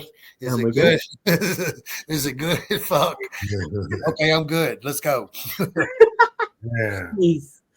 Yeah, that was before they were flying me too. So after that pay-per-view, we were going home. Yeah. So I had to drive all the way back from Birmingham, Alabama to Johnson City, Tennessee. Good golly, holy shit! Yeah, Jeez. crazy stories. Crazy stuff. Yeah, he didn't fly me when I went back. He didn't fly me in for like the first year, so I had to drive all the way from Tennessee to Maine, Whoa. Tennessee to fucking Philly, Tennessee to Ohio, Tennessee to Massachusetts. Oh yeah, it was taking me like 2 days to get to the show, so I would have to leave 2 days ahead to Yeah. get to the show on that day. Like Mike Anthony Mike Lazansky. Yeah. He was driving around from. He wasn't even booked, but he was just driving. Did you guys ride? You didn't ride with him. He had his whole life with him in the car. His dog, his girlfriend, everything he owned, like a gypsy, and he wouldn't even be booked. And he'd just be like, "Where you at next week?" And we'd be like, "Fort Lauderdale." And all right, I'll see you there. It was just. He'd go and just hoping to get booked, and I got Paul to book him a couple times, and then like boom, I was in the match with him, and he pulled his hamstring. My idea, actually, we're on the floor, and he had me in the headlock, and I just wanted him to do a run and jump over the guardrail and slam my head into the guardrail. Who wouldn't want that, But anyway, boom, he blew his hamstring, and then he was done. And then somehow he ended up like living in my place in Orlando for for several weeks. And that was during the Soma days, and he kept me somewhat up. I mean, I can't blame him, but he was always offering, and because of that, I was like half passed out, if not all the way passed out, and somehow I would make it to the airport and go do my matches and come back. But my Evil X has so many pictures of me passed out on the floor, a lot of times with food everywhere, and then there's him and his girl and his dog, and he moved his brother in there too for a while. And this was a 1-bedroom, what do you call it? Loft, a 1-bedroom loft apartment. And man, somehow I stayed somewhat up like so much. But I also felt, he was my friend, but I also, because Phil, Danny Croffett in Japan, like, he made us, like, he put us together like a blind date. He kept saying, "Oh, wait till you meet my what would he call him? His cousin or brother, whatever you call him. You're going to love him. He's just like you. He does all that high flying and stuff. You're going to love him." And anyway, we ended up tagging once or twice, and it was almost like he was pushing for us. Mike was cool. I liked him. I felt really obligated and bad because of his injury. And he didn't. I don't think he ever had a match there again. He was going to rehab, or he would say he would go to rehab. Sometimes he would leave. Sometimes he would leave in the morning, and then like my Evil X. Fortunately, she seemed to not mind and get along fine with his girlfriend or whatever. But sometimes he would leave in the morning and come back like 8 at night or something, and say that he was at therapy. He'd be a little bit drunk, have some stories from the strip club or whatever. And it's like, dude, like, what am I doing letting this guy, stay here doing all that? Anyway, eventually he moved on. Didn't hear about him doing too much until, boom, he got in a car accident. Yeah, I remember that. Oh, man. And then we saw he came into the show one time, and he was like all, I guess from the wreck, he was all scabbed up. It didn't look like him. I can't remember if it was plastic surgery or if it was burn marks or. Yeah, it was like scabs, like road rash type scabs, and just of course, he said it wasn't somas. He just fell asleep because he was tired or something, which is wrestler talk for it was definitely somas. And then shortly after that, what was it? Another wreck? I can't remember. I don't know. He died like shortly after that. He was on a motorcycle and got killed, didn't he? Oh man, you know what it was? Yeah, the last one was a motorcycle wreck that killed him. Oh, He was on the bike driving it, or That's what I would think. I'm pretty sure that's what it was. yeah. oh I'm man. gonna look it up because I can't remember right now. Sorry, Mike, but I forgot. Jeez. Well, yeah, no, that's oh man. It says here Lasansky died December 19th, one day after my birthday, 2003, from a heart attack in his sleep. Oh, At okay. his home in Calgary. He was 35 years old. Oh, a heart attack. Yeah. 33 years old, died of a heart attack? And then this other article says a heart condition or fluid to the lungs. Oh, wow. You know, without clicking on it, that's just quickly what I see in the paragraph. Yeah. Oh, and then there's looking up him, and then fucking showing a picture of me. Probably the night that he fucking we're out on the floor, and we're probably just about to fucking pull his hamstring, actually. Oh geez. Oh, so that's the match. Yep. And then I think he, after being hurt, I think he kind of turned to the pain pills and stuff. So you could say I was kind of connected to that whole pathway that he went down. Oh, if you wanted to, you could say. People make their own decisions, man. Yeah, for sure. Yeah, this one says December 18th. This article. At the age of 35, a heart condition or fluid to the lungs was initially the culprit of his death. A heart attack is listed as the cause of death. Oh, man. If you don't, I don't know if you don't know who we're talking about. It's this guy. Yeah, let me pull up. I'll get you up there. Yeah, there he is. Oh man. Yeah, only 35. That's crazy. Wrestled in Mexico, the Canadian Tiger, El Tigre Canadiense, and same thing. Yeah. Man. Yeah. Oh, geez. R.I.P. to Mike. Yeah, I remember you talking about him on earlier shows too that we did. Oh yeah. Yeah. You mentioned him a couple times, I think. Yeah, Canadian Tiger and stuff. We got a couple super chats, and we'll close on out here. Duccaneer, thanks for the $10. He says, Cash, I discovered you in SmackDown vs. Raw 2007 video game as a young lad. And was so shocked that it was possible for you to hit the dead level on everybody except Khali. Were you and Noble supposed to win the WWE Tag Team titles? Were you and Jamie Noble supposed to win Tag Team? Were you? Yeah, we were actually going to win them at No Way Out. Really? Yeah. Oh, how about that? Mm-hmm. I liked your WWE run. I thought it was pretty cool too.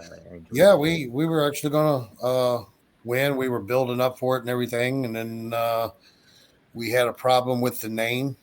Mm-hmm. The name became an issue, and I think there was going to be a lawsuit on it. So they, instead of just changing our name, they just kind of broke us up. Oh, really? What was the name supposed to be? What was the Pitbulls? Okay. Yeah, but they were kind of calling us the WWE Pitbulls, but I think Gary Wolf was the owner of the name. Yeah, and so he was like sending letters of cease and desist and all that stuff. Oh, and they just split you broke us up, and then I actually got released right after that because we were in Toronto, and I think it was a pay-per-view. Mm-hmm. Yeah, we were in the parking garage. Rob's buddy from Canada used to come to the shows and hook us up. Harry D, shout out to Harry D, referee.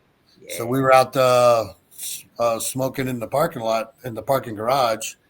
Hell, there was a bunch of guys, Booker T, there was a couple of guys hanging out there, hitting it and everything. So when I left, going back inside the building to the dressing room, I passed the Brooklyn Brawler.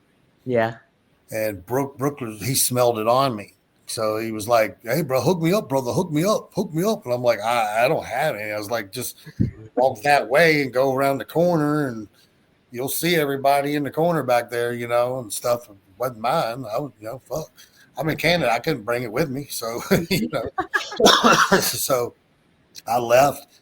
And we did the show that night, did the taping for SmackDown the next night, and went home. And as I was putting my key in the door, I was walking in, and John Laurinaitis called me and told me that I was being released for smoking weed in Canada because that was one of our biggest markets, and they were going to start putting the marijuana on the drug test as a suspension instead of paying the fine, because we were all paying the fine up until that point. And so basically he just kind of told me I was being made an example of, and I'm a cruiserweight, so my worth there is not as much as somebody else's, that would be a heavyweight. And so that was the decision.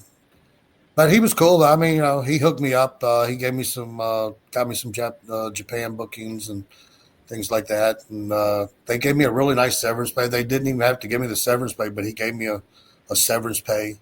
I was kind of surprised. He said it was, John. You remember John, right? John was like the dick of the place. Nobody liked him, but in that situation, he actually, was like, look, I don't. He says, I'm against it. It's not my decision. This is Vince's decision. He goes, to me, it's only weed, but this is what he wants. But why do you think the decision was made? Like, if why? I was told because we were in Canada, that was their biggest market. And but I remember though that, like you said, we were all right around the corner. We were all smoking. There was a bunch of us. And all you did was smell like it when you walked by somebody, which certainly isn't illegal. Wasn't even then. But no. Why? I would think I could see if you were going to say, well, we'll make an example of him to scare the others. But they weren't scaring the rest of us. You know what I mean? Like I was going to keep smoking anyway. And everybody knew that. So why do it? Why? Well, guys like you could keep on doing it, though. I mean, guys like you could keep on doing that. But like after I left, like Spanky and London, they were getting suspended at that point. They were going ahead and suspending them, and I think they let go of Spanky eventually because he wouldn't quit at all. He just kept smoking, and whether he got suspended or not, he would still fail the drug test. So they finally just let him go because of it, and then later on they let go of Paul too because of it. But I was just the first one. Then he said I put the company in jeopardy, from being in Canada, because Canada's really hard on it. They are not hard on weed. Canada's way the fuck above, way light years ahead of America on weed. Well, I think with the law though, isn't it? Fuck no, unless you're bringing it across the border. Are you trying to fucking transport no, fuck no. They're way ahead of us. It's a matter of fact, first place I ever was able to smoke like in front of people and not hide, but actually be out in public was in Vancouver. Wow. And everybody knows that about Canada. Toronto, they legalized it before we did. So he's feeding you bullshit. And I don't know why fire you. And for all these years now, no one's corrected you on that. Anytime you tell the story, people are like, yeah, Canada loves weed. Well, I've never had a problem not getting it anytime I went there. I mean, I just knew that coming through the border, if you had any drugs, period, on you, then you were going to jail up there. They don't want you to, One time I got busted at the airport. This was actually my first bust. Coming into Vancouver, and I had like a baggie I didn't know that was in my bag, and they found it. And this was my first time being busted. I'm in WWE. It busted at this level. You know what I mean? Like I've been probably pulled over and shit like that, probably, but I don't know. Anyway, I was, really put on the spot in a private room, had to strip, had to lift up my scrotum sack and show them under my balls. I was like so humiliated and ashamed of myself. Wow. Why? Just because I was so young. I mean, this was like probably 2002-ish. So I'm probably like 31 and ish, somewhere around there. And I was just very immature anyway. Like I grew up, I always say I became an adult in my 40s, but I felt humiliated because I was like, oh my God, I'm going to get just the whole thing, especially having to lift my balls up in front of a room full of people. But anyway, I remember they were like, we don't care that you smoke it here. Just don't bring it across the border or get it here. You get it here. Yeah. And I was, and I'll always remember that. But they were like, do you have anything else on you? If you're honest and you tell us, then we'll just let you go. If you lie and say there's nothing, and then we find it, then you're gonna have to wait till our sheriff gets here and whatever the equivalent was of a sheriff or captain, and you're gonna and then it's up to him if he wants to press charges. You'll probably be kicked out and have to go back home and not get into Canada.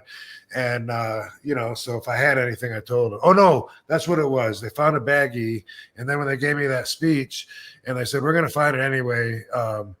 We got a dog right here. And they said, we put the baggie on, and the baggie went straight up. It definitely tested positive because there was crumbs in there. And I'm like, fuck, all right, there's some in my underwear. That's what it was. Yeah. So I had to oh, good. Because it was one thing at a time, lift your foot, show us the bottom of it. Lift your other foot, show us the bottom. I didn't have to bend over and spread my cheeks, but I had to take my clothes off, step by step. While I was, like target practice, and while they're lined up to not to shoot me, but it felt like it. There's like people looking at me, telling me, now turn around, and okay, now, drop your underwear. Oh my God, if I can, lift your balls up. I can't remember how they worded it, but anyway, that was all to share because Canada's always been cool with weed. They've been way ahead of us. Well, right after that, I actually got check this out. Like a couple of days, might have been a week later. Fucking Brawler calls me. I've never had that man's number. I never even really talked to him. You know what I'm saying? While the whole time I was there, and especially never exchanged numbers with him. So somehow or another, he got my number. And he called me and he was like, yo, kid. And this is how, because I hadn't talked to anybody about it at that point. You know what I'm saying? It only been a couple of days, And I was just, like, fuck, I guess I better start fucking calling around so I can get me a job somewhere, Yeah. So he calls me up and he's like, hey, kid, this is Brawler. How you doing, kid? And I was like, good. How are you doing? He goes, listen, man. He goes, I didn't knock you out, bro. I didn't. I swear to God, I didn't knock you out, man. And I'm like, what are you talking about? And he's like, well, you got fired. And I was like, yeah. And he goes, it wasn't me, bro. I swear to God, it wasn't me. And I'm like, okay, well. And then later on, I talked to John Laurinaitis again because they came to Nashville. And actually they called and it was like, you come down, hang out. So I come down and I was hanging out. And the craziest shit, John Laurinaitis I was hanging out in the back and he says, come here. So I walked over to him. I wasn't even looking for a job. I was just coming to hang out. Yeah.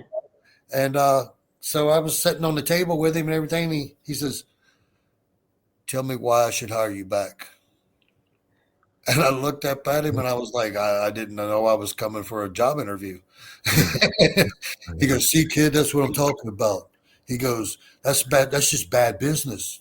He goes, that's what you do. He goes, it's just like your own worst enemy. It's like I had to let you go for smoking weed in, of all places, Canada, our biggest market. And I was like, I don't know, man. I was like, you did what you had to do. It's all good. I was like, I don't have any heat with you about it. I'm good. I was like, I can get work, bro. I mean, I've been working since I left. I mean, so it's okay. It's not a big deal. And he goes, then he's the one that told me about the Brawler, telling him. He said, Brawler walked in. Yeah. Fuck. Frozen. Is he frozen or can you hear him? I think he's frozen. Oh no, the Sabu got him. You guys both did this earlier and you didn't sell it. So I don't know if you guys didn't know, but you both went black. From my perspective, and they came back and you were talking like 15 seconds later. Yeah, well, I know there was a little bit of lag. Nobody blacked out on my end, but yeah, Cash is all You're frozen, KID. yeah, frozen up. If you can come back in, Yeah. So he told I was figuring, I'm trying to think like why fire Kid Cash when you're saying that pot's going to be suspension now instead of fines, and we'll prove Yeah. it by firing Kid Cash when everyone's smoking. Maybe I'll call it back. And anyway, there's definitely more to it. He's going to say probably the Brooklyn Brawler came in and said something about it in front of Vince and put Johnny on the spot, something like that. Oh. That's going to be what I suspect the rest of the story will be That if might he's be able it. if he's able to come back out. Did he text you? Hey, baby. Oh, What's up, Katie? Hey. yeah, it just says sorry, bro. Oh, dang it. My laptop died. Okay, cool. Yeah, Okay. no big deal. No Shoot. worries, dude. Thanks for doing the show. Heck yeah. Man, what a cliffhanger, though. All right, that's what he's gonna say. He's gonna say, Steve came into Vince's office and he said, KID was reeking like weed. He was smoking right in front of the doorway in the arena. And Vince looked at me and, I have to do something. Now my job's at risk. If I don't do something, I take the heat for it. It's gonna be something like that. Yeah, that sucks. Because it's like what you were saying. I never brought weed to Canada. I've only been in Canada when I was a kid, but I did kind of remember like Canada is really like okay with weed up there. Yeah, they always have been. In fact, it must have been like 2001, probably my first year in WWE. I remember meeting one of the legends in the marijuana world up in Canada when I was there for the WWE, and it was Mark Emery. And if you ever want to Google Mr. Emery up, he's called himself the Prince of Pot. And he's made a lot of rounds. It's been a while, but he's been on a lot of the relative talk shows and documentaries and such because he made it his goal to try to overpopulate the world with marijuana seeds. Oh. And that was before it was cool to talk about that. It was illegal for the most part here in the United States. Still is federally, by the way. Right now, no one's changed anything. It's still a number one category 1 controlled substance. Anyway, Mark Emery was in Canada, the Prince of Pot, and he grew weed, and he would ship it to the United States. Oh. And he'd been doing it for years, and he was very well known. And the U.S. Wanted Canada to extradite him to the States so that they could lock him up for life. And Canada was refusing to do it. And that made him a very famous man. And in the meantime, he did not stop what he was doing. He was just fucking shipping seeds, as many as he could. Like you said, he wanted to overpopulate the world with marijuana so that the bullshit war on weed would have nowhere to go because you couldn't eradicate it if it was overpopulated. The program would be eradicated in his mind. So yeah, he was passing around the ball to us wrestlers, and I was like, wow, yeah, I saw you on 2020 or whatever, and he was just, he was like he's teaching us. I remember Paul London was there. I'm trying to remember who else. But Paul London was with me on this trip, but he was educating us as we're smoking, and he's saying, that he's the one that taught me, like when you do a bong hit, he said you breathe in like really deep, and that stretches your lungs out, and then the THC goes into your crevices of your alveoli and scoops out the impurities, and so it's actually cleansing, and then people that smoke from like a bong, for instance, you can do the same thing with a doobie, I guess, theoretically, but the bong water filters it. And he was just saying that because in a normal day people don't breathe in and or that hard and stretch their lungs out, and so there's like little wrinkles and stuff in the lungs that don't even open. And he was saying that thereby smoking the cannabis was a cleansing experience, and just boom, yeah, Wow, how about that? yeah. Yeah, he's 67 years old. And yeah, you can follow him on Instagram. Go to Mark Scott Emery at Mark Scott Emery. I'm gonna do that. I remember his wife was part of the gimmick too. I don't know why, but they were always seen together doing promotional things, being very outspoken in your face to the good old USA. Yeah, check it out. But he's free now, right? Is he free? Yeah, I think so. Yeah, it looks like he's let's see when he last posted on Instagram, if I can tell. I can't tell because I'm not logged in, but yeah, check it out. He's there. Yeah, apparently he does Cameo too. So you can do Cameo with him. Yeah, he's probably a free man. And he was one of the, when it comes to marijuana advocates, he's not well known, because there's pop culture figures that have done a lot to use their limelight, like me, but then also on anybody's Mount Rushmore, they're gonna put Snoop Dogg, Willie Nelson, Cheech and Chong, Bob Marley, whoever. But when it comes to inside the actual world of cannabis, Mark Emery's up there, one of the top guys to be speaking about it and risking his freedom for the better good. So, would you put him on your Mount Rushmore? Of behind the scenes people that have like pot advocates kind of thing. Yeah, nice. Sure. There's other ones I'd have to look at. Like I know Richard Lee helped put that. Well, bless you. There's Richard Lee in California, but there's a lot of some of the names. Like I don't advocate as much as I used to, so some of the names that were like really popular that were like in NORML, the National Organization to Reform Marijuana Laws. Some of those names that were like on top that were whether they were philanthropists using their money and time, or whatever it was that they were doing. Over the last several years, at least 10 years, I feel like I'm out of touch, like with because the war, or as I saw it, has changed so much. Like I used to, if you don't know, I actually, like when I'm doing Prop 19, I went to the college and like was talking to students, like giving a speech about, really why they should vote this through. And I used to attend a lot of fundraising events from the Marijuana Policy Project, some from NORML.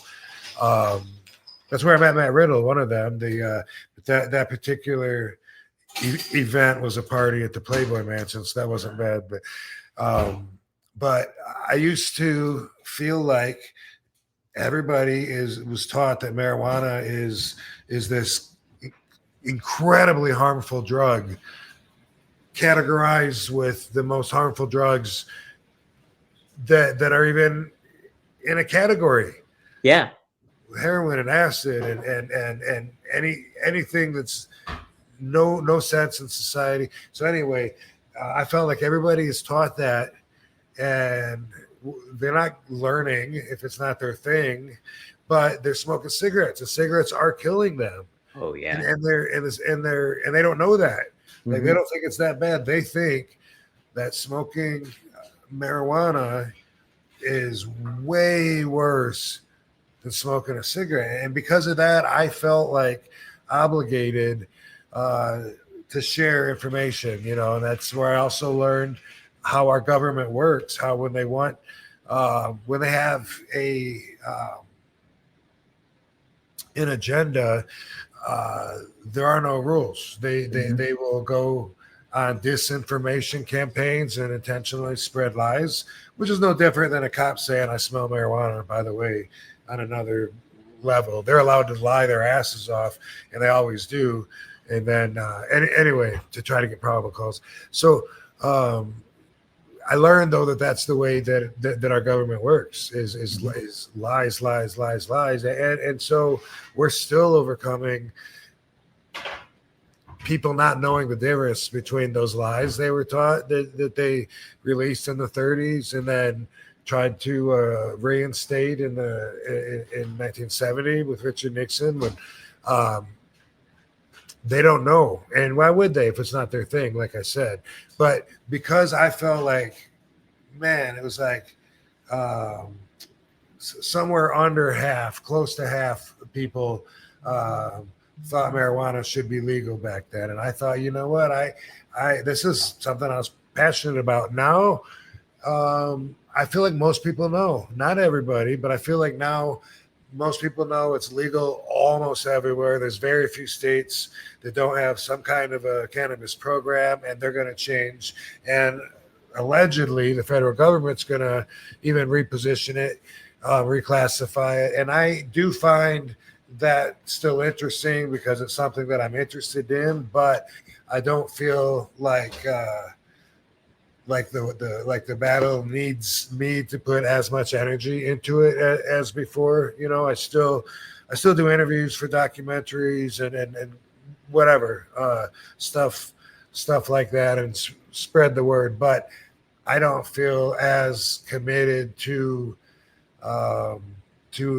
advocating, and because of that, I'm out of touch with some of the laws, a lot of the laws in different states. You know, if you start quizzing me on how much, you know, can you possess in this state or that, I you know, maybe asked me a long time ago. Right now, I don't know. It's like so much moving past me to where if I walk into a dispensary, some 21-year-old is going to come up and start asking me what I'm looking for and try and teach me, you know, about the effects that this one is going to have on me. And it's like, all right. No, but I don't know as much the specifics of the laws and where a lot of the people are at as far as the jurisdictional votes and also even some of the key players and people that are running the bigger programs that are keeping the movement going forward. I'm a little out of touch with all that. Well, it kind of speaks though to kind of what you mean too, is how more accepting it is now, because things seem to be shifting a lot quicker and moving a lot quicker in that whole realm of things. So that's kind of like a big positive step in a lot of ways. And to your point, I would think it's probably at least like 70%, 70-30 think it's like more acceptable nowadays. And maybe it's even more than that, I would think too, even a little bit. So yeah, pretty neat there, Rob. You definitely did your part, that's for sure. Yeah, and maybe I'll come around again. I don't know.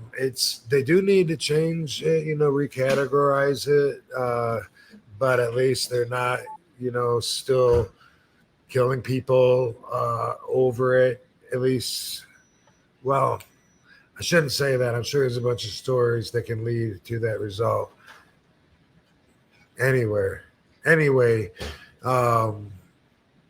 so when it comes to the Mount Rushmore, I'm going to hold off right now and say you know, as far as like the behind the scenes, who is doing stuff right now? Who are, you know what I mean? Like, is it, yeah. You know, is it, you know, I remember at one time we thought that Obama was the man because he was talking about, you know, that he was going to quit arresting people for it and stuff. And then shortly after, it started raiding all the dispensaries in California. So, you know, so there's a lot to take into consideration when it comes to that. When it comes to celebrities just doing their thing and being loud and proud about it and changing society that way, that's awesome. Just like I was saying last week with babyface wrestlers swearing now. Yeah, you know, yeah. Like, ooh, that's gonna change people's perception of what the real world is. Just like whenever it's in a movie and someone's like driving down the road smoking a joint and it's not the plot, you know, it's just something that's casually happening. That's changing people's perspective of it too, more towards the world that I live in, you know, the real world. So it's always great that everyone do their part, but I do like the facts and statistics and following stuff. For instance, Mayor LaGuardia would probably be on my Mount Rushmore, probably. Maybe, but I don't know, because what did he do? He only did so much, because then he was limited, Mhm. but so they prohibited cannabis with the 1936 tax stamp law. Could have been 37, but I'm pretty sure it's 36. And then you had to have a stamp from the government in order to grow hemp. That says you're a hemp grower, but if you have it already before they give it to you, then there's a loophole there, and thereby they prohibited it. But Mayor LaGuardia in the 40s says, "Hey, if you want me to prohibit this unknown drug, they didn't really know much about it in my city. Let me do some of my own testing because this is some pretty bizarre shit you're claiming. You know, the kids are getting addicted to it, and it's sweeping up their minds and people in school, and they're becoming violent and all this. That's a lot of shit. You know, let's do our own testing." And so Harry Anslinger, who would not be on the Mount Rushmore. Yeah, I remember you talking about him. Yeah, he's the heel in the whole story. Yeah, he's the heel. He's the heel. Mob buster, drug buster, also bullshitter. In the whole government, the way it runs is that the ends justify the means. By the way, that's, you know, they think as long as they get there, as long as they arrest somebody, it doesn't matter if they lie to them, if they deceive them, whatever. If they break their own laws, as long as they get them in the end. That's the way our government works. So they want cannabis prohibited, so they're going to do it by lying to the people, arresting them, putting them in prison, all this. So anyway, the reason that Mayor LaGuardia gets up on the Mount Rushmore is because he did his own testing on it, refuted all their claims, and said, "Man, you trying to bullshit me, Harry. None of this shit is true. There's no evidence that it leads you to harder drugs or that it's addictive or that I don't even see that kids are using it in an alarming rate on a more consistent basis. None of this. It's like, what? No, we don't want to fucking prohibit it. That'd be inhumane. If anything, if they smoke too much, they'll go to sleep, man. You crazy, Harry. Crazy. Yeah, so what Harry did was buried not only Mayor LaGuardia's results, which you can look up. It's called the LaGuardia Commission Report.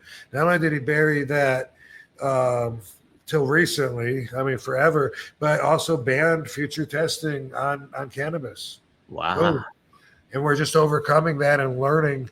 That's why we're hearing terms like CBD in the last couple of years. We didn't know shit about the plant because we weren't allowed to actually study it. It was illegal on every fucking level. So there was very little studying that was going on. Most of it wasn't in this country, or it was illegal.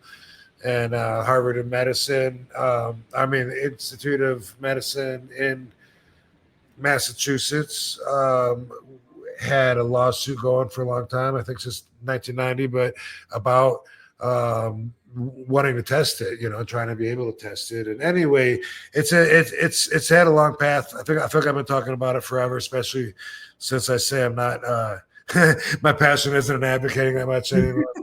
but I just think that LaGuardia story, a lot of people would find interesting. But Harry Anslinger had all the power of the higher ups. He was the head of what would become the DEA. It was the FBN, Federal Bureau of Narcotics back then. Yeah. Mm-hmm. But he had the power to say, "Oh yeah, LaGuardia, no one's ever gonna hear of your report. I hate you." Wow, dude, that's pretty progressive though. Like for LaGuardia back then, all that stuff. That's pretty awesome, actually. Right? Yeah. Yeah, that's why it's kind of interesting that New York wasn't one of the very first states or cities to legalize, but it always goes back and forth, from the right to the left. And we're talking about going back 80 years. So yeah, who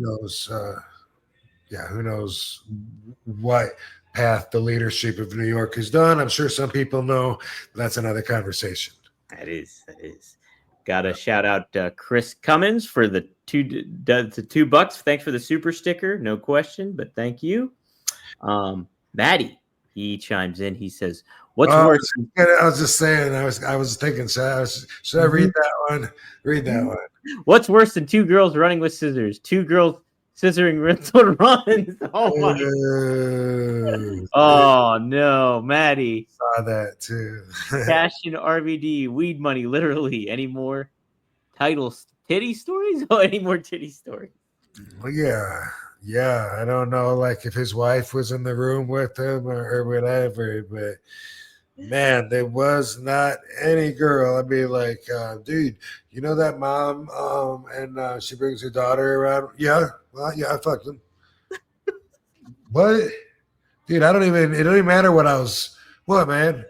I don't even know what I was gonna say now, but them too. It seemed like that. Like everybody was game. Every desk girl at every hotel, maids, anything, man. Big Cash knew it. Man, yeah, that guy, yeah. And I was jealous because I was with the evil ex and being faithful, but and so I was like, man, that sucks. He's getting all this play. I'm going home to someone that hates me. Like, Big Cash, we mirror the same lies. We do all the martial arts, everything. And dude, everything. It's crazy. Yeah. That's why I remember, like, when I first went to his apartment, I was like, this is weird. Like he's like a stalker. Like, exactly. Are you stalking me? Like I decorated or was decorated to be, like a tribute to my place. It was He's so like, weird. I idolize Yeah. you. Same thing, but he's saying, that he was rocking with some martial arts, enjoying it, learning a lot, and then was at that pathway, where wrestling took over, and then it was like, all right, I'm going to do this, and it's pretty amazing how a lot of similar stuff. Oh, let me say this before I forget, though. Yeah. So it's been like maybe about a month or so. My Facebook page disappeared. Really? It's gone? Boom. Yeah. So if any of you fans are writing to my Facebook fan page, it's not me. It's if you're wondering why there's 19 followers, it's not the real one. The real one had me and Katie in the icon, 1.7 million followers, and probably about 4 weeks ago, because I've been pretty busy with the broken heels and stuff. So I haven't really had time to put much energy into it, but all of a sudden, boom, it's not there. And a few people, have told me, like, dude, what? I tagged you and your page isn't there. So I don't know if anybody knows somebody. My first thought was like, you know what? It saves a little time. It's kind of a pain in the ass spending, checking messages on there. Mostly, I'm getting reports on Bobby. Yeah. He very well might have had the devil through one of his satanic ritual preaching that he does. Might have had some evil. You did some voodoo shit. Yeah, exactly. But yeah, so first I was like, I don't know if I care or not. But then I've asked like a few people that I deal with that are social media, like I mentioned to them, and then they're like, yeah, you're right, it's not there.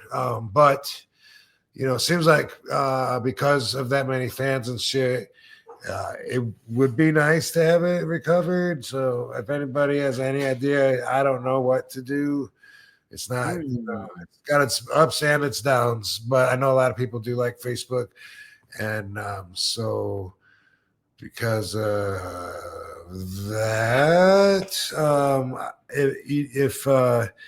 if somebody wants to hit me up in the chat room or whatever and say, hey, yeah, my uncle works in Facebook at the fucking San Francisco. The Mark Zuckerberg Arena.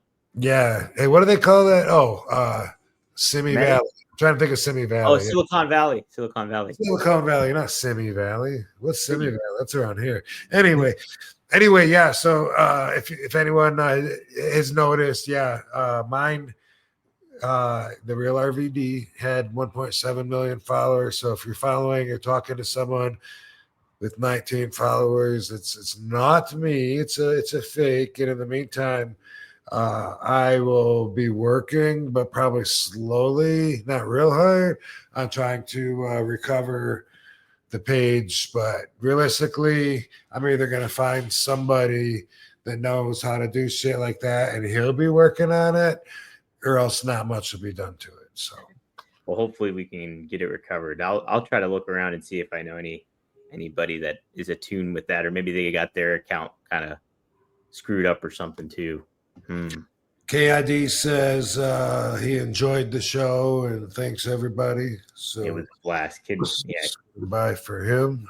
He's the man. He's the man. I liked it. Yeah. We'll close out with this super chat here. We had. He's always been like a little brother to me, but then he's actually like a year older than me. Yeah, he's like a He said he's 55, right? Yeah, I heard him. I caught that too. So yeah. That's what I was like, no, I thought he was younger than you too. I thought he was like 4 years younger than you or something. Yeah. How about But that? always vibed. Always enjoyed hanging out with him. And always support the dude. Absolutely. We'll have to get him back on here. I wanted to ask him too, because he's getting back into wrestling again, like he was saying. And I was going to ask him about that a little bit too, but I'll have to save it for another time. Derek, this was for Kid Cash, I know. He said, thoughts on current wrestlers, who's your fave?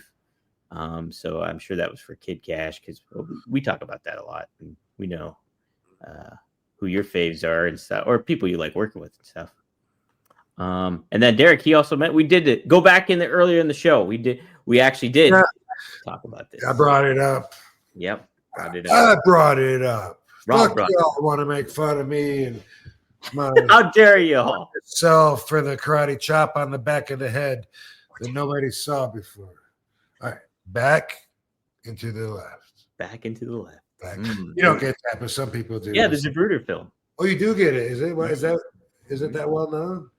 Yep. Yes, it is. I didn't think you got it. I apologize. Oh no, that's okay. I didn't get the Dutch part. I didn't get the Dutch. Right. Well, I think more people probably would get back into the left than probably. Name's Dutch. Girls' titties, help me out. Help me get this, bro. Grab one side, I'll grab the other. How do I get this? Fucking come out. Bras are difficult though. Oh, let's watch. Frankie Chorizo asks, who are some ECW guys you'd want to wrestle one-on-one on a Hell in a Cell? Both guys. This was for both of you.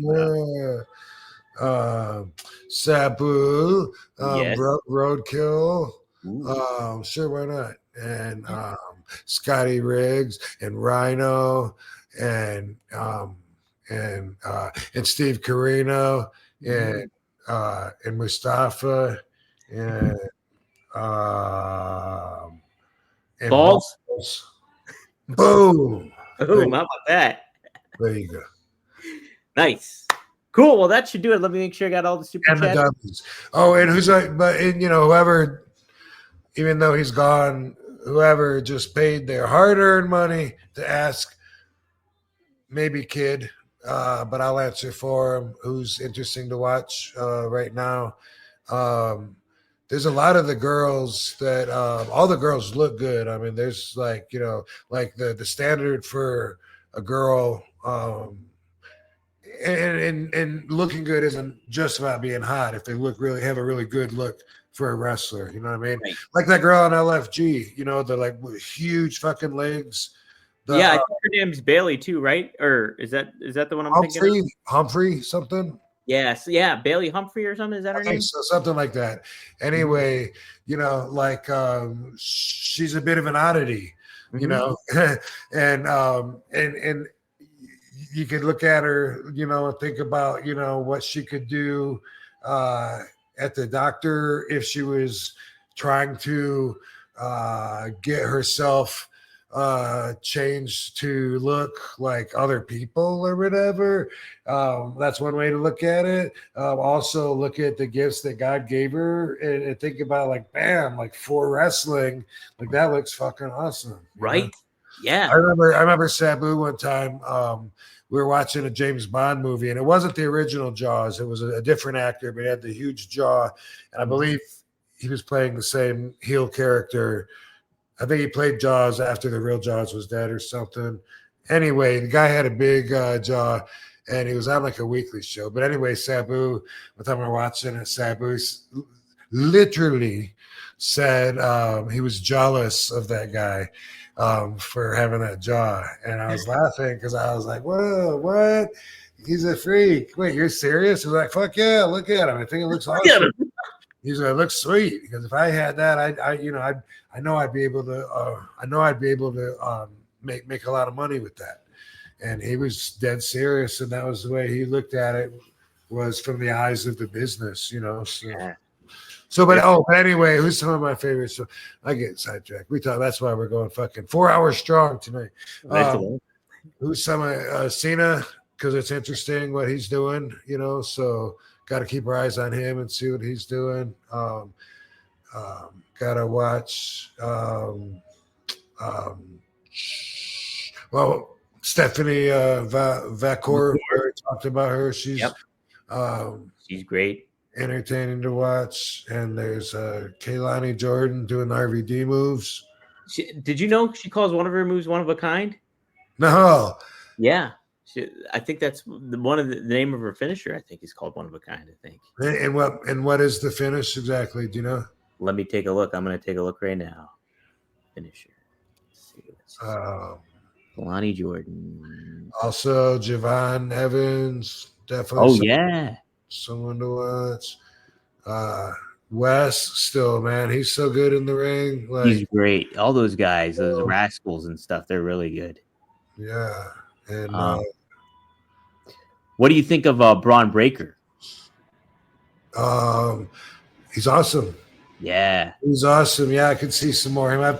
I've only seen him do the spear maybe twice, and then what he was actually really cool. Like when I met him when I was there last time at the event with his dad, you know, and Godfather when we did in Ron Simmons when we did the latest Rob Van Dam.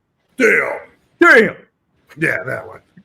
Damn. Yeah. Anyway, I met him there and it was cool. And the thing he did on Carlito was fucking awesome. Oh my god, yeah. That's gonna be great footage forever. Like the tiger jumping out of the weeds, attacking the guy on banned from TV video the day, which now you can watch anytime on YouTube. But anyway, dude, shit, we covered a lot, right? We did. Okay, so if you had to guess what one of a kind is, what do you think that move is exactly, Rob? I'm trying to think. I think she did. Well, let's see. I think she does a split leg moonsault, but so does Naomi. I know she does that catch the kick, but that's not a finish. She's not going to do a frog splash. I think it's going to be split leg moonsault. Her version. You nailed it. That's what it is. And she maybe climbs to the top or to the second and then does it. Let's see. This moonsault. Doing fucking So I don't. Okay, so they just give me a list of moonsault variants. So I don't know exactly how she does. Oh, okay. Whatever. But cool. But very cool. How about that? Definitely keep an eye on that girl. Absolutely. Keep your eyes peeled. Yeah. And guys, keep your eyes peeled for Only Wrestlers. Go to onlywrestlers.com. Sign up now. Get your account all set up. And check out all the wrestlers that are on there. There's so many. Just joined only hours ago. Who? Moose. Really? Moose joined? Pretty stoked. Welcome aboard, Moose. Glad to have you. Heck yeah, we got over 300 wrestlers on Only Wrestlers. We're doing live wrestling shows, and fans that subscribe vote on and help us make decisions on our shows, on putting the card together, on running the show, and also this is something really cool. You can watch us streaming live, but for the same ticket that you would pay $6.95, you could also instead subscribe to a wrestler, and then you get to watch the streaming for free and get to connect with the wrestler, which it's up to each wrestler how much they want to connect with their fans, and we're all growing. So the more, the more fans that we have, the more important it'll be, for each wrestler, things like that. But we're adding a couple of cool things that I thought would be done that I could talk about now.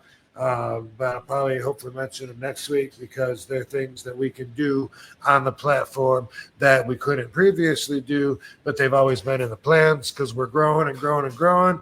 And that's the way the plans go, is we're always going to be adding stuff to it. And of course, adding followers and adding wrestlers, adding more companies that we're working with. They're doing a cool thing in Chicago where the local wrestlers in the group up there, their fans can vote for them to be on the card and have a match or not.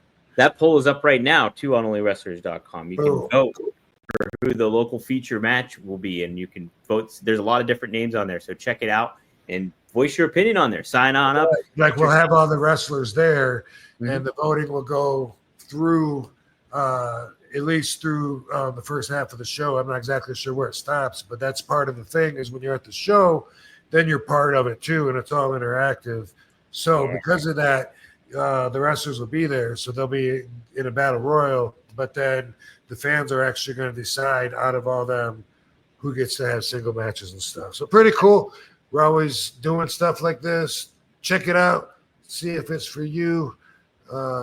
Maybe it is. Maybe it's not. What we've added in the last few hours that I'm excited about is Moose. And hopefully he'll be using this and utilizing it to connect with his fans the way I do. I answer the messages there. I leave videos, and anyway, we have stores on there for the wrestlers. Daily stories. We can stories or stores, both. I'm sick of hearing myself talk, dude. Cut me off, rake my eyes. Tag me something, please. Yes. So guys, sign up onlywrestlers.com and get your account set up. But hey, also if you're watching, and it's free. It's free to follow RVD or Katie or Only Wrestlers. But if you follow for free, then you pay $6.95 to watch the live stream, which is coming up May 29th. No, the 23rd. No, the 29th in Chicago. 29th. Chicago's Chi-Town, baby. So sign up now.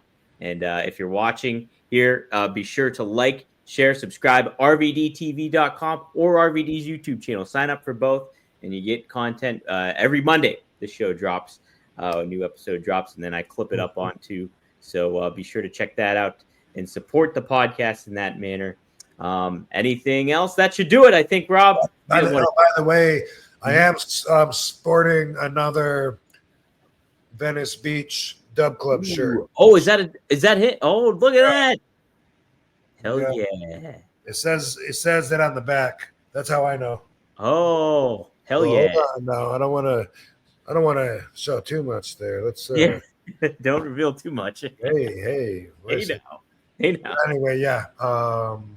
Venice Beach Dub Club. Yeah, that's what it says. So I don't see Seth joining us now, but we know you're here in spirit. Yeah, absolutely. Thanks, Maddie. Thanks to everybody joining in here.